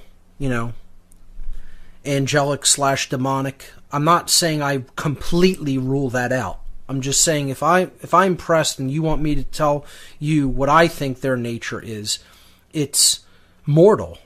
It's living in our space-time continuum with a whole lot more capabilities and a whole lot more technological prowess than we have. Understanding a lot more about how the laws of nature function, and clearly not really understanding too much about natural law, or at least understanding enough about it that they don't do things like this to their own kind anymore, but they're still willing to do it to beings that they consider lesser, quote unquote, than they are. Just like we do that to animals. Okay? So again, like father, like son, like mother, like son. The apple doesn't fall far from the tree. We inherit the traits that our parents passed down to us and the behaviors that they passed down to us. So, Ninkazita, the geneticist of this group of beings, said to Enlil, they were given the ability to procreate on their own, but they were not given the chromosome that gives us our long lifespan. That was not added to their genome. So he's telling them, you don't have to worry about these beings being immortal like we are, so that they'll gain the kind of knowledge that we have over a single lifespan, over a single human life. Okay? They're only going to live to 120 years old at the very, very maximum. That's what's encoded into their genome, that the lifespan ends at that point. And Enki says to them, what choice did we have? To end our mission in failure, or to do what was necessary, and by giving them the ability to procreate, let our new workers undertake the labor for us? So again, all he's concerned about is the completion of their mission.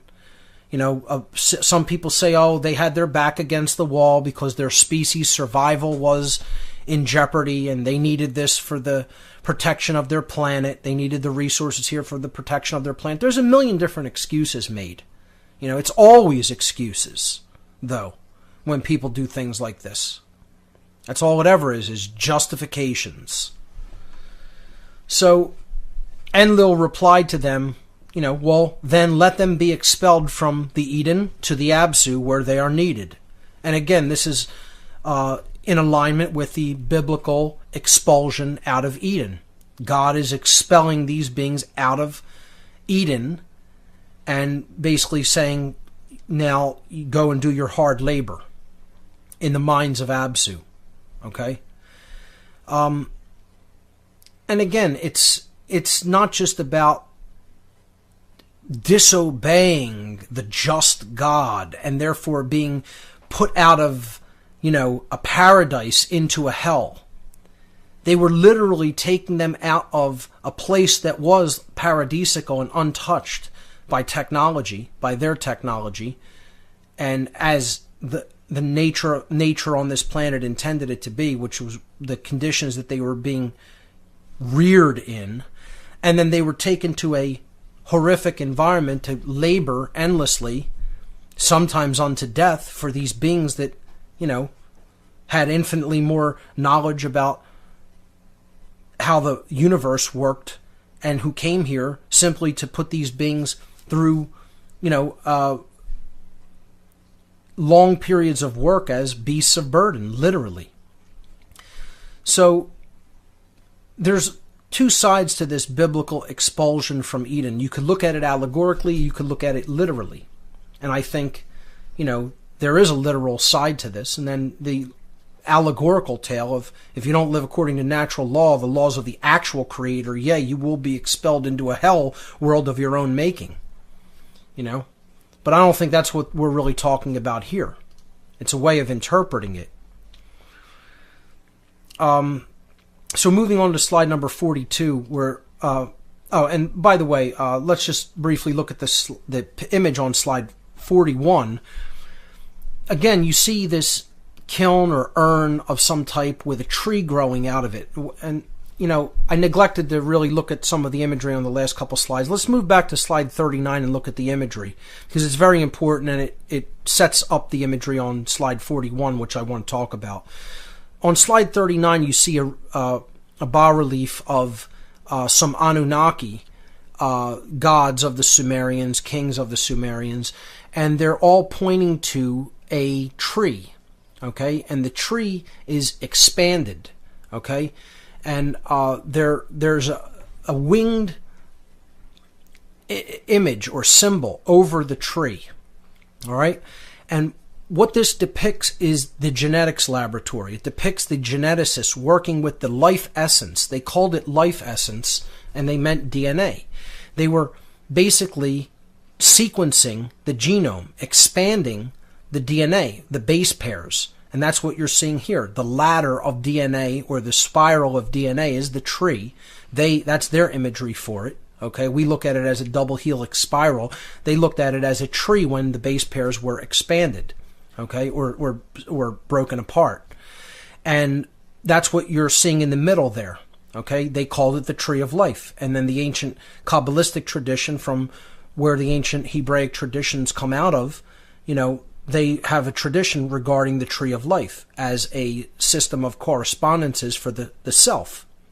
So this is depicting these so-called gods, okay, performing genetic experimentation. All right, and their symbol is that winged disc symbol above. That was the symbol for the Anunnaki by the Sumerians. Whenever the Sumerians were referring to these beings, they often used that winged disc as their symbol. So we'll pick this up on the other side of this break. Ladies and gentlemen, you're listening to What on Earth is Happening. Stay with us. Continuing with the ancient fragmented account of human origins as connected with the visitation and interference of beings from elsewhere. A difficult pill for many people to swallow when it comes to the research about what led to the current human condition, but absolutely vital and necessary to understand.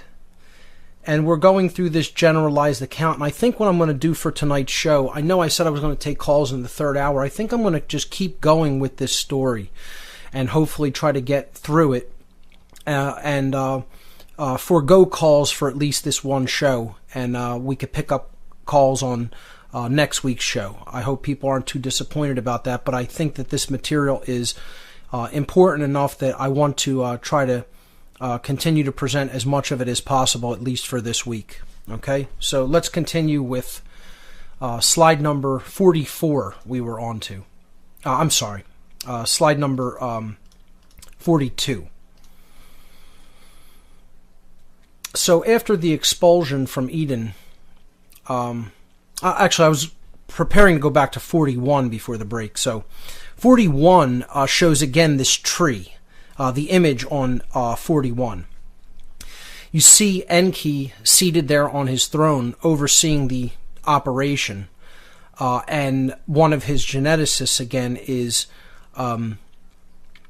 putting waters into this fount in which the tree is planted.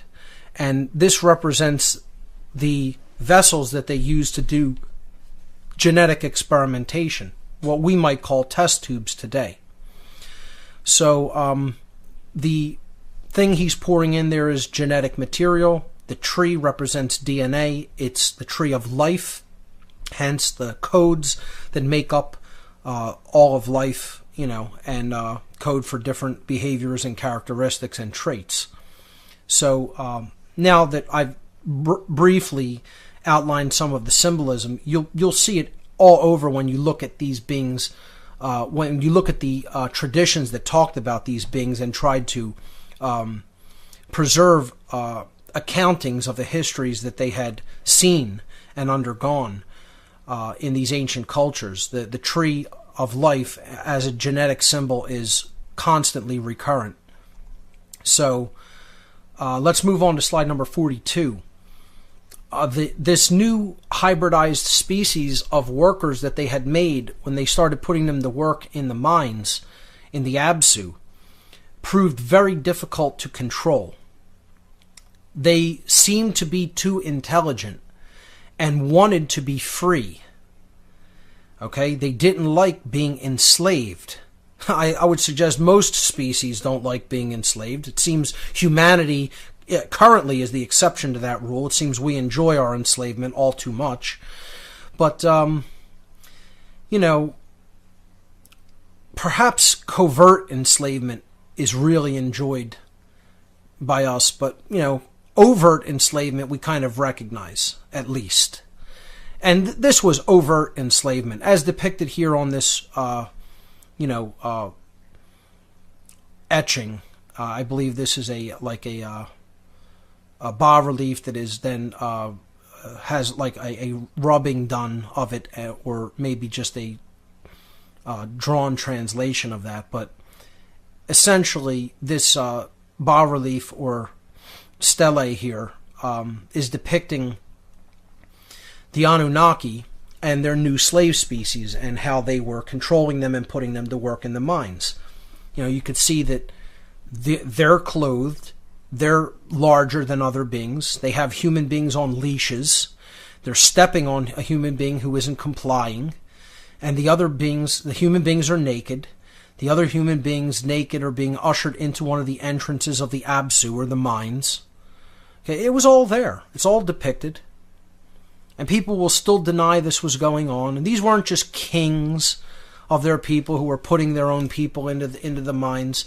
They're always depicted as giants, physical giants, not just giants metaphorically, that, these are great men of stature, of social stature. No, they were depicting them as larger than other beings. And some of these beings, they're said that they are upwards of 30 feet tall. Some of the original purebred Anunnaki. Okay? And some of them, you hear accountings of some hybrids of them being, 9, 10, 12 feet tall. But one thing or another happened to result in this condition. And I personally I'll tell you what dynamic I personally fall onto believing in a moment, but let me just explain these two scenarios. People think that these beings were too difficult to control, either because the Anunnaki had messed up in their genetic hybridization experiment and given them a little bit too much of their own DNA, and therefore that created some innate intelligence in them, and they were able to see what was happening instead of just being blind order followers, blind task followers. Okay? Some other researchers believe that they retained in the mixture, in the admixture that they were working with to hybridize these beings when they were doing the genetic splicing and experimentation, that they retained too much of the native Earth DNA, the native Earth being hominid DNA, remained in the hybrid species. Now, I think that is the case. It isn't the infusion of Anunnaki DNA. It's our native Earth DNA that was remaining in us, because that was the unpolluted DNA that was still on a natural course of evolving in harmony with this planet. And I believe that these beings left too much of that in the human hybrid admixture of genetic material that they were working with. And that's what allowed these beings to see that they were being enslaved and, rebelled against it. And I think that's why they want to epigenetically constantly try to wean this essence out of us through all the different pollutants that they put into the atmosphere, into the water, into the food. They don't want this natural force arising in our genetic material. Okay? Because I think the beings that were here originally wanted to be free. They were developing in harmony with nature. And they would have developed into something majestic and absolutely beautiful if they were left to their own devices and left according to their natural progression, as nature always does. If it's left undiluted and unpolluted. And that's, like I said, at some point the will also has to take over, and we have a choice whether we want to progress in line with the will of creation and move forward in consciousness. That's always a choice. But I think there is an innate quality in the earth hominid beings that was powerful and special. And that's what was, too much of that was left in this admixture when they were creating these beings, according to my belief and my research. Okay? So what they did is they eventually did other modifications to the Earthlings' DNA to make them more easily controllable. This further genetic modification resulted in large portions of disconnected and non-coding DNA in the human genome. So I feel that the original Mark I species of humanity that we're talking about, that had even received this slight upgrade to allow them to be able to procreate, was still of advanced intelligence and still had a lot of their DNA working. Okay? What we now call junk DNA, what modern science laughingly calls junk DNA, okay? I feel that was still coding in the Mark I variant of humanity, or what the Anunnaki referred to as the Lulu species, Lulu, meaning primitive workers in their language. This large amount of DNA that science calls junk DNA isn't junk at all. It's simply non-coding. Okay, so it's somehow been disconnected from doing what it was originally intended to do. And we have no idea what capabilities that codes for. We have no idea what kind of innate intelligence that codes for. This process of further degrading humanity, continuing with the cosmic abandonment presentation in its extended format here tonight. We're on slide number 42, talking about once these other beings recognized that the hybrid race that they created as a so-called primitive worker was too difficult to control, they did another genetic modification upon them to disconnect large portions of their DNA. And this was kind of like almost like a death knell for humanity, because, we were physically fighting back against these beings while they were in our presence, and didn't want to go along with their enslavement of us. And when they did this further modification, it disconnected large portions of formerly coding DNA, and it also resulted in thousands and thousands of genetic defects in our genome. The human genome contains at least 4,000 genetic defects that aren't seen in other species on Earth. More than just about any other species on Earth. I think more than any other species on Earth, I believe. And I feel that primary psychopathy is one of these defects. Okay? I think when they did this further dumbing down, you might call it, this disconnecting of genetic material that should code for certain types of innate intelligence, they created not only a lot of the physical defects that humanity experiences in the form of certain genetic illnesses.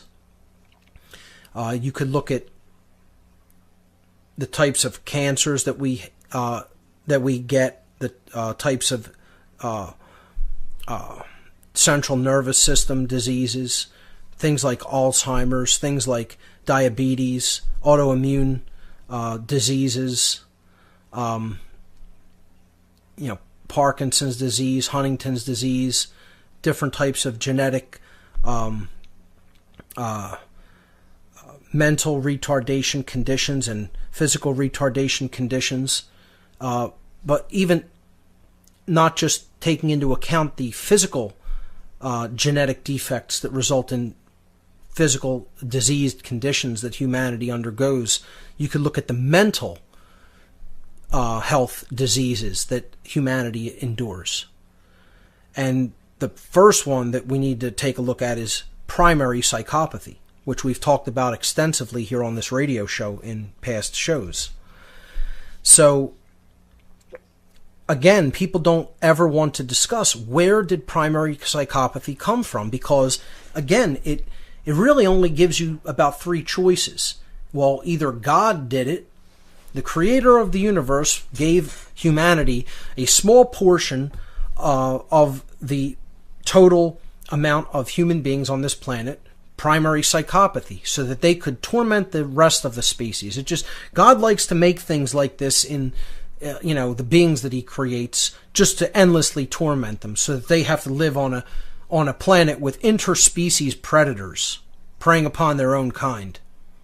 I don't think the God of creation does that personally. I mean, no God of creation that I consider worth his salt, so to speak, is going to do things like that. But there are idiots out there that think that that's what God produces. That's what nature, that's what creation, that's what the universe, that's what the underlying force of intelligence and everything produces. It produces completely screwed up stuff. Okay? To me, that's a total poisoned, absolutely ridiculous worldview that, is just, it tells me already the condition that you are in, as far as I'm concerned. If people think that's what God does, that the being that creates everything and creates, proportion and harmony and flow and order, okay, and things working the way that they should be working in balance in nature. If you think it creates things like primary psychopathy, I feel sorry for you. I mean, to me, nature doesn't do those things. I'm not saying that's just because I want to look on the bright side of things. Do you see God creating this type of distortion in nature? I don't. I mean, my worldview doesn't look at that God just does things like that, or whatever force of creation you want to talk about just does, and it doesn't happen just randomly. Nature, if you want to even look at it as some sort of a random process, doesn't create things like that. And once again, people will say, well, this is some sort of an advantageous condition, psychopathy. No, it isn't. It's a degradation. It's a degrading. It's turning a human being into an animal. That's what psychopathy is. It's taking the qualities out of a human being that make it a human and turning it into an absolute animal beast living in the field like other animals. And that's not what a human being is. That's a degradation of a human being. That's something infinitely less than what a human being actually is. The other options are, well, humanity did this to ourselves somehow. We genetically modified ourselves somehow. Or, if we didn't do it, then some other intelligent being did it. And that's what I'm suggesting here, is that's why primary psychopathy exists, because another species tampered to such an extent with our genome for reasons of their own that they created a slew of defects in the code that nature originally provided for us, that created all these different genetic conditions, these genetic degradations and defects in our genome, including primary psychopathy. And again, that's part of what we're going to explore throughout this presentation. So let's move on to slide number 43. The biblical accounts describe this further degradation of early human beings. And this is from Genesis chapter 11, quote, "The whole earth was of one language and one speech. And the children of men said, Let us build a city and a tower whose top may reach unto heaven. And the Lord came down to see the city and the tower, which the children of men had built. And the Lord said, Behold, the people are one, and they all have one language. And this is what they begin to do. Nothing which they can imagine will be impossible for them to do soon. Let us go down and confound their language, that they may not understand each other's speech. And from that time forward, the Lord scattered them upon the face of the whole earth, and they stopped building the city." Okay, so let's take this one step at a time in breaking this down. The whole earth was of one language and one speech. Well, what does that mean? It means that there were pockets of people throughout the world that knew what was going on. Or maybe even the majority of people knew what was going on. Hey, this slavery was out in the open. It was not covert, it was overt. It wasn't done through mind control. It was done through physical control by these beings and their technology, which they had brought to this planet, which was unlike anything these ancient humans had ever seen. Well, they were a new species. They hadn't seen anything. They had no frame of reference to understand what was happening to them. But they were able to at least see that they weren't free, that they were being controlled by these beings like cattle out in the open. So they were of one speech. They were all on the same page, is what that means. What on earth is happening? I'm your host, Mark Passio. My website, whatonearthishappening.com. We were on slide number 43, and I was breaking down some of the account in the biblical story of Genesis chapter 11 that describes the further degradation of early human beings that we already talked about kind of in detail from the Sumerian accounts. And when it says that the whole earth was of one language and speech, it means that the human beings were united on the same page regarding their enslavement and how they were opposed to it. And when they said, "Let us build a city and a tower whose top may reach unto the heavens," that could mean many things. Some researchers suggest that they were actually building technology that was similar to the Anunnaki's technology, and this was some sort of a launching site for, craft that could get into Earth orbit. If they were, we're talking about thousands of years duration here. We're not talking about this happened over a period of weeks. All right, these beings, some of these beings, after they came out and after they started procreating on their own, the Anunnaki could not contain them to certain areas. It was literally, this is why the elite, so-called, quote unquote, are obsessed with controlling population. As the population grows, the beings you're trying to control become more and more difficult to control because you're only so many, and if their population grows out of hand, you're going to have to reel that in order to keep them under control. So over thousands of years, these beings were developing technology on their own, and in many ways, they were, before this further genetic degradation happened, they were becoming perhaps as intelligent as the Anunnaki. And they had built cities and they had built civilizations and, they had technology at that point. And essentially these beings were saying this has to go.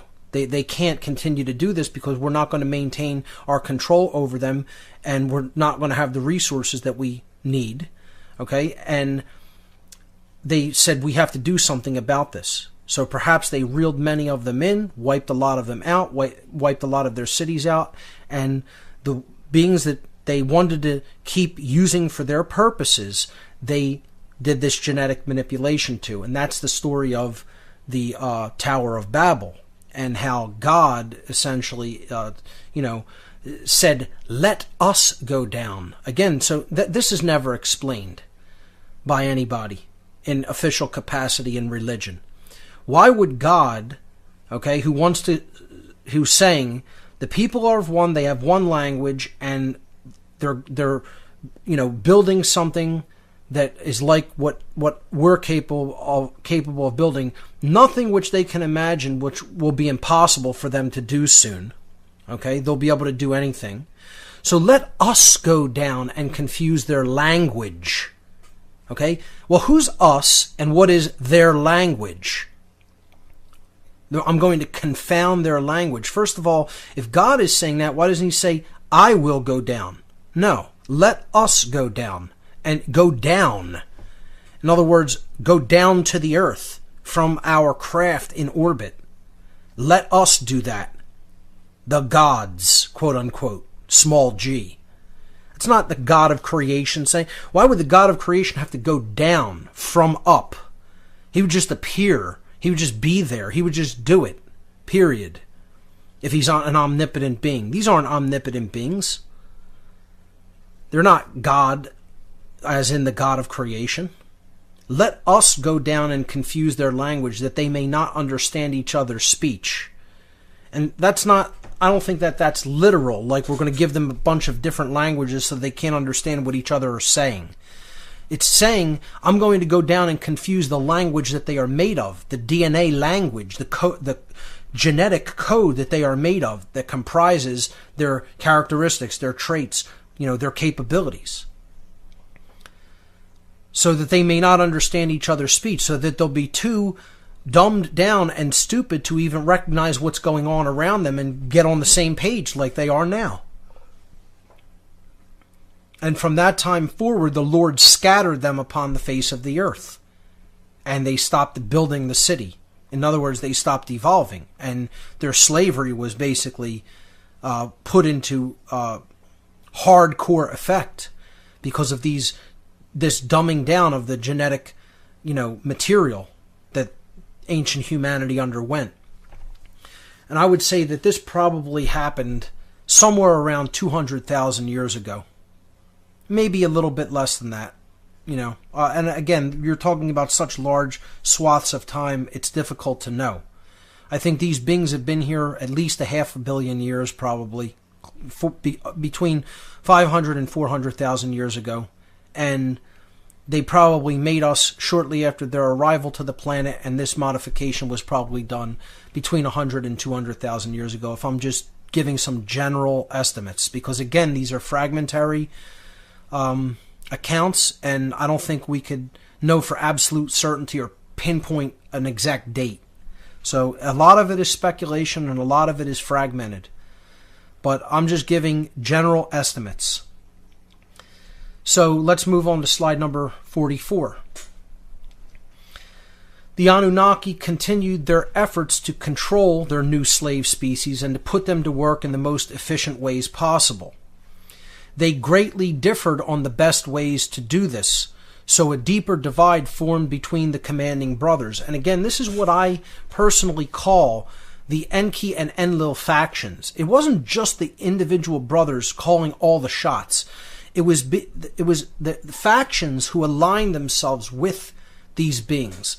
So, when we're talking about Enki or Enlil, we could even just look at them as factions of these Anunnaki beings, for lack of a better term to call them. Factions of the farmers, okay, who decided on different ways to go about doing their farming and keep the human herd under control. Okay? So the Enlil faction, okay, or if you want to look at it as a single being, fine, Enlil, who hated the plan from its inception, preferred to rule the humans with an iron fist, which he felt would successfully end the mission as soon as possible, allowing him to return to the Anunnaki homeworld and assume the throne. So he played the position of a god. All right, he didn't want to interact with them as equals or as, beings on the same footing at all. He, said, "I'm your god. I'm one of your creators. All right, you are going to listen to me, or it's going to be, the whip and chain for you." Didn't want to put up with any dissent. He was a totalitarian when it came to the slave species because he hated them. From the very beginning, he hated the whole plan. So he said, we made them, that's an abomination in its own right. We then further degraded them, that's an additional abomination. All of this is immoral. All of this was forbidden by our original mission, plan, specifications. I didn't want to be involved in any of this, so what I'm going to do is try to get this done as efficiently and as quickly as possible, rule them with an iron fist, and Enlil also wanted to destroy humanity after he was done using them. Now again, this is where this idea in current humanity of him as the total whatonearthishappening.com. Let's continue with the Cosmic Abandonment slideshow. We were on slide number 44, and I was explaining how the different faction of these beings that came here in the ancient past had different approaches for controlling humanity in the early days of their involvement with them.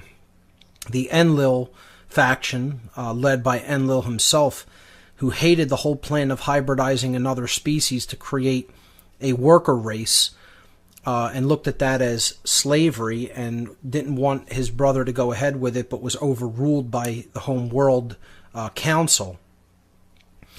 Wanted to rule these beings with an iron fist as their god, as their literal creator, so that he could get the mission done as quickly and effectively as possible and get out of there and go home and receive the accolades for a job done well and successfully accomplished, and then take up the throne on his home world, because he was the prince who was going to inherit the Anunnaki throne when his father Anu had finished his reign.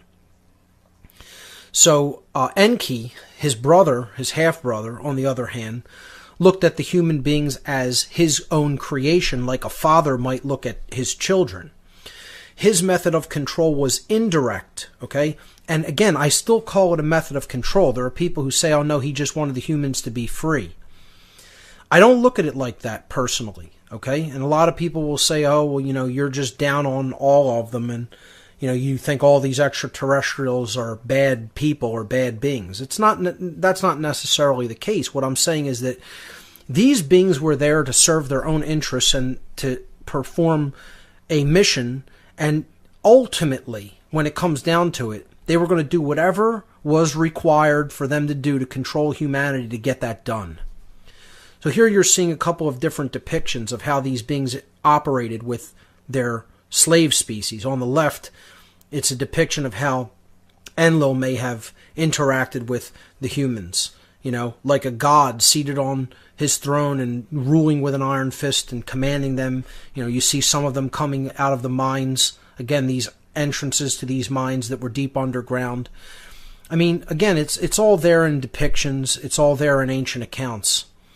And you just look at how littered with mines ancient Africa was. And it's unbelievable. What would these ancient people have needed with mining and smelting gold? There would have been no purpose for it. Even before the humanity allegedly invented any monetary systems, which we didn't do. Again, as we'll see, they gave us monetary systems. There would be no reason to mine for gold. It's an unimaginably painstaking process. And ancient peoples that weren't a technological civilization would have had no need for that. So we look at Enki's method, okay? His method of control was indirect. He gave to the worker species different systems of belief. including religions, governments, and monetary systems, in order to get them to comply willingly by allowing some of the humans to believe the notion that they were in control or that they were in a position of leadership or responsibility for the others. So this way, you would set up a hierarchical chain of command. You know, I created a religion. I'm the God, you're my intercessor, my intermediary, I should say, and then you're going to interact with these human beings on my behalf as priest. This is the new way we do things. This is a religion, and you have some power now. So you're not a slave. You know, I'm divinely, as your God and creator, appointing you in this position, and you're going to interact with those who are below you. And human beings love that because some of them could be quote unquote free, and they could give the orders now. See, they're just all in a rush to just exchange positions with their enslavers. And nothing is different. Once again, same thing, same story. We're in the same situation today. People think it's all about just taking out the so-called Illuminati, the so-called elite, you know? Why? Because there aren't thousands of people that would be willing to trade places with them and are so immoral that they would do the same things that they were doing in a heartbeat. It isn't about changing the way all of us think. It isn't about taking down corrupt and immoral institutions that don't serve us. No, we need to leave those systems in place. And somehow we're magically going to be free. Yeah, okay. Yeah, you keep believing that you can keep your hand in a pot of boiling water and not get burned, or nothing's going to happen to it. I can keep my hand directly over this fire for as long as I feel like it, and it'll be fine. You know, that's the same thing. It's just as ridiculous as saying something like that. So, Enki, people want to prop this being or this faction of beings up as somehow the enlighteners of humanity, like illuminators, and you know, and it is true. He started what you might call mystery school traditions. He started attempting to teach humanity in their ways and give them different, you know, traditions and give them different some technologies. You know, you see him here giving humanity something that seems to be some sort of a energy device or technology. You know, he positioned himself as the benevolent ruler. And this is just all this is a situation of good cop, bad cop. You know, so one side looks like he's the good guy, and one side looks like, oh, that's the bad alternative. You don't want him, so you might as well get on board with what this guy is doing. You know, that's all it was. It's again, Enki putting these systems of control, covert control, into place in the form of religion, government, and money. The same things we're battling against today. These institutions that allowed these ancient beings that came from elsewhere to control this planet effectively and run it like an efficient farm without having to exercise total covert control over their slaves who did not want to be enslaved. And doing it this way ensured, if you're controlling the mind, that's epigenetically controlling the underlying DNA that you don't want cropping back up. They were afraid of this innate human DNA that had capabilities, probably that had capabilities that would have even outstripped theirs if allowed to its own devices. And they don't want that occurring. So they have to put all these mind control systems into place. And these are the beings who invented the monetary system. And let me just make that absolutely abundantly clear. Human beings did not use money before these Anunnaki factions gave them this system of belief called money so that they could interoperate with each other for goods and services as slaves on the land. Okay?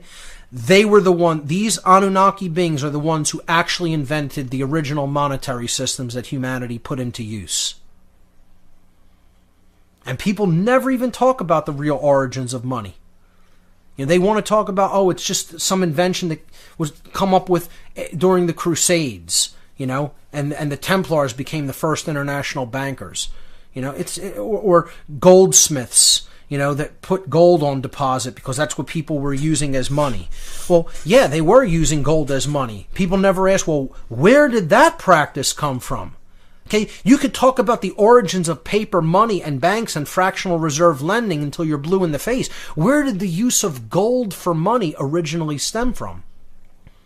It was already in full swing at the time of the Sumerian civilization, melted and refined and pressed as coinage for their purposes as a system of interaction. And then that creates a social strata.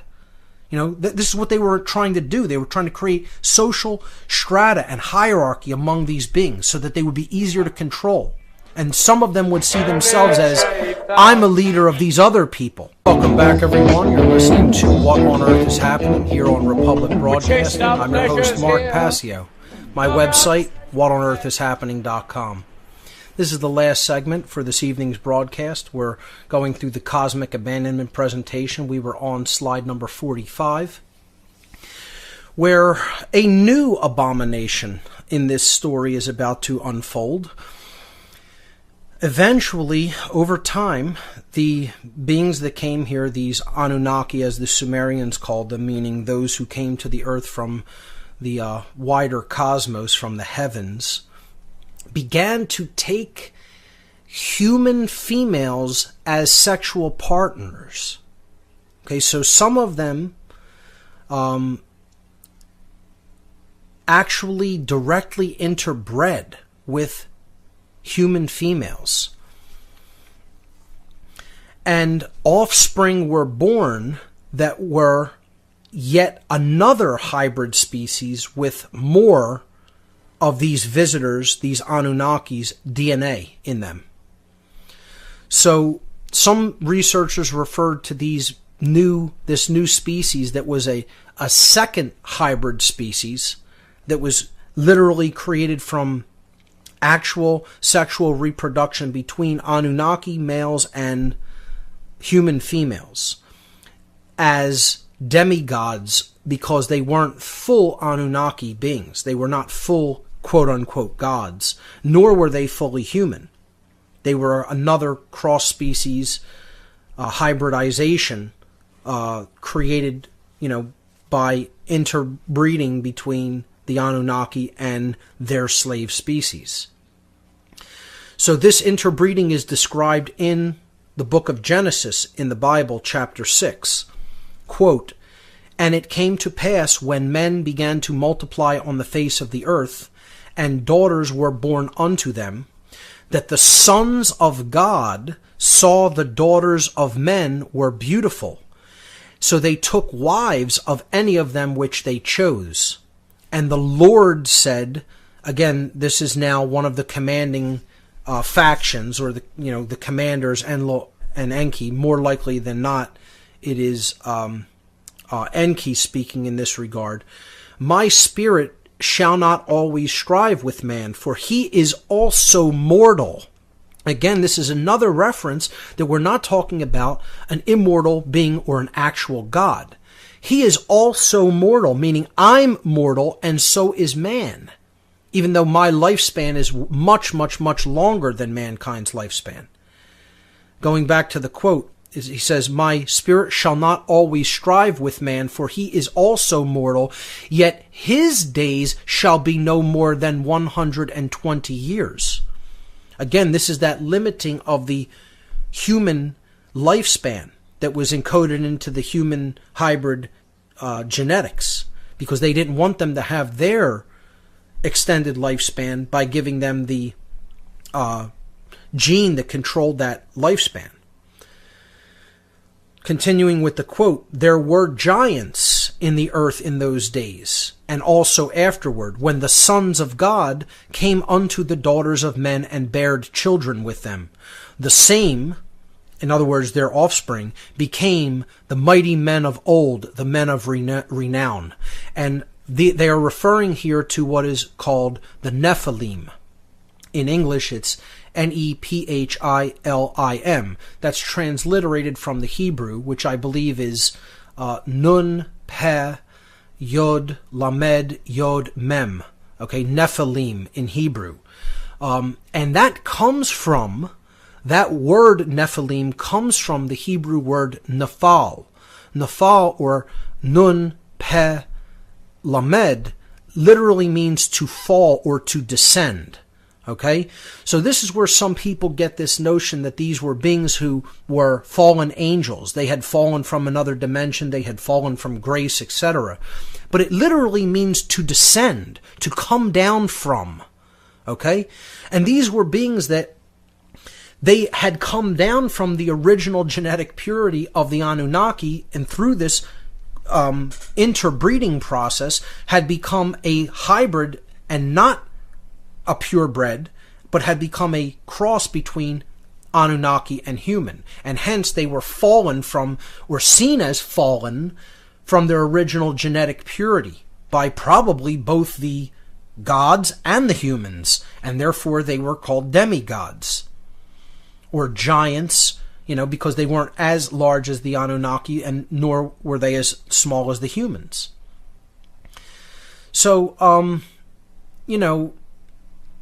the whole point here is it doesn't necessarily have to mean that these were supernatural entities or fallen angels. I understand people's interpretation of it as such, especially when they come from a purely biblical perspective, lacking the insight of some of these older texts. And hey, if that's somebody's take of their nature, fine, whatever. I mean, I'm not here to debate the whole nature of what these beings are. The bottom line is there are enslavers and controllers. You want to be free? You have to stop following along with their agendas. Period. You have to understand natural law and live a moral life, and stop cooperating with them, and be prepared to physically defend yourself if necessary, to defend your freedom and your rights. That's what it all ultimately comes down to, regardless of who's controlling us or what their nature is. I don't care if their nature is another human being. I don't care if it's a flesh and blood being from elsewhere. I don't care if it's interdimensional or if it's demonic. It doesn't make a difference what their nature is. Their methodologies are the same, and us waking up to that methodology works the same way, and stopping going along with their agenda works the same way. So, people can have their beliefs about what their nature is, and if that fits in with one religion or another, I personally could care less. All right? I'm trying to tell the general overarching story of what happened here so that we can understand our origins and what we're going to have to do to overcome this condition. All right? That's the most important part of it. So, that's my take on the Nephilim, and I think that these beings were left here. I do think that they did not leave with the original Anunnaki. Okay, because this was another abomination, another thing that wasn't supposed to happen. And it would have been so frowned upon on their home world. They didn't even want it known that this had happened. These beings were not allowed to go back home with them. And again, that's another reason why they were called fallen. Because they couldn't go back up, they couldn't ascend off-world and go back with the original Anunnaki when the vast majority of them took off. And again, I don't want to say all of them left, because there's a very strong possibility that there were some of them that remained to oversee what was happening on this planet. And that was much later on, because there was other events that took place after this, which we're going to get to.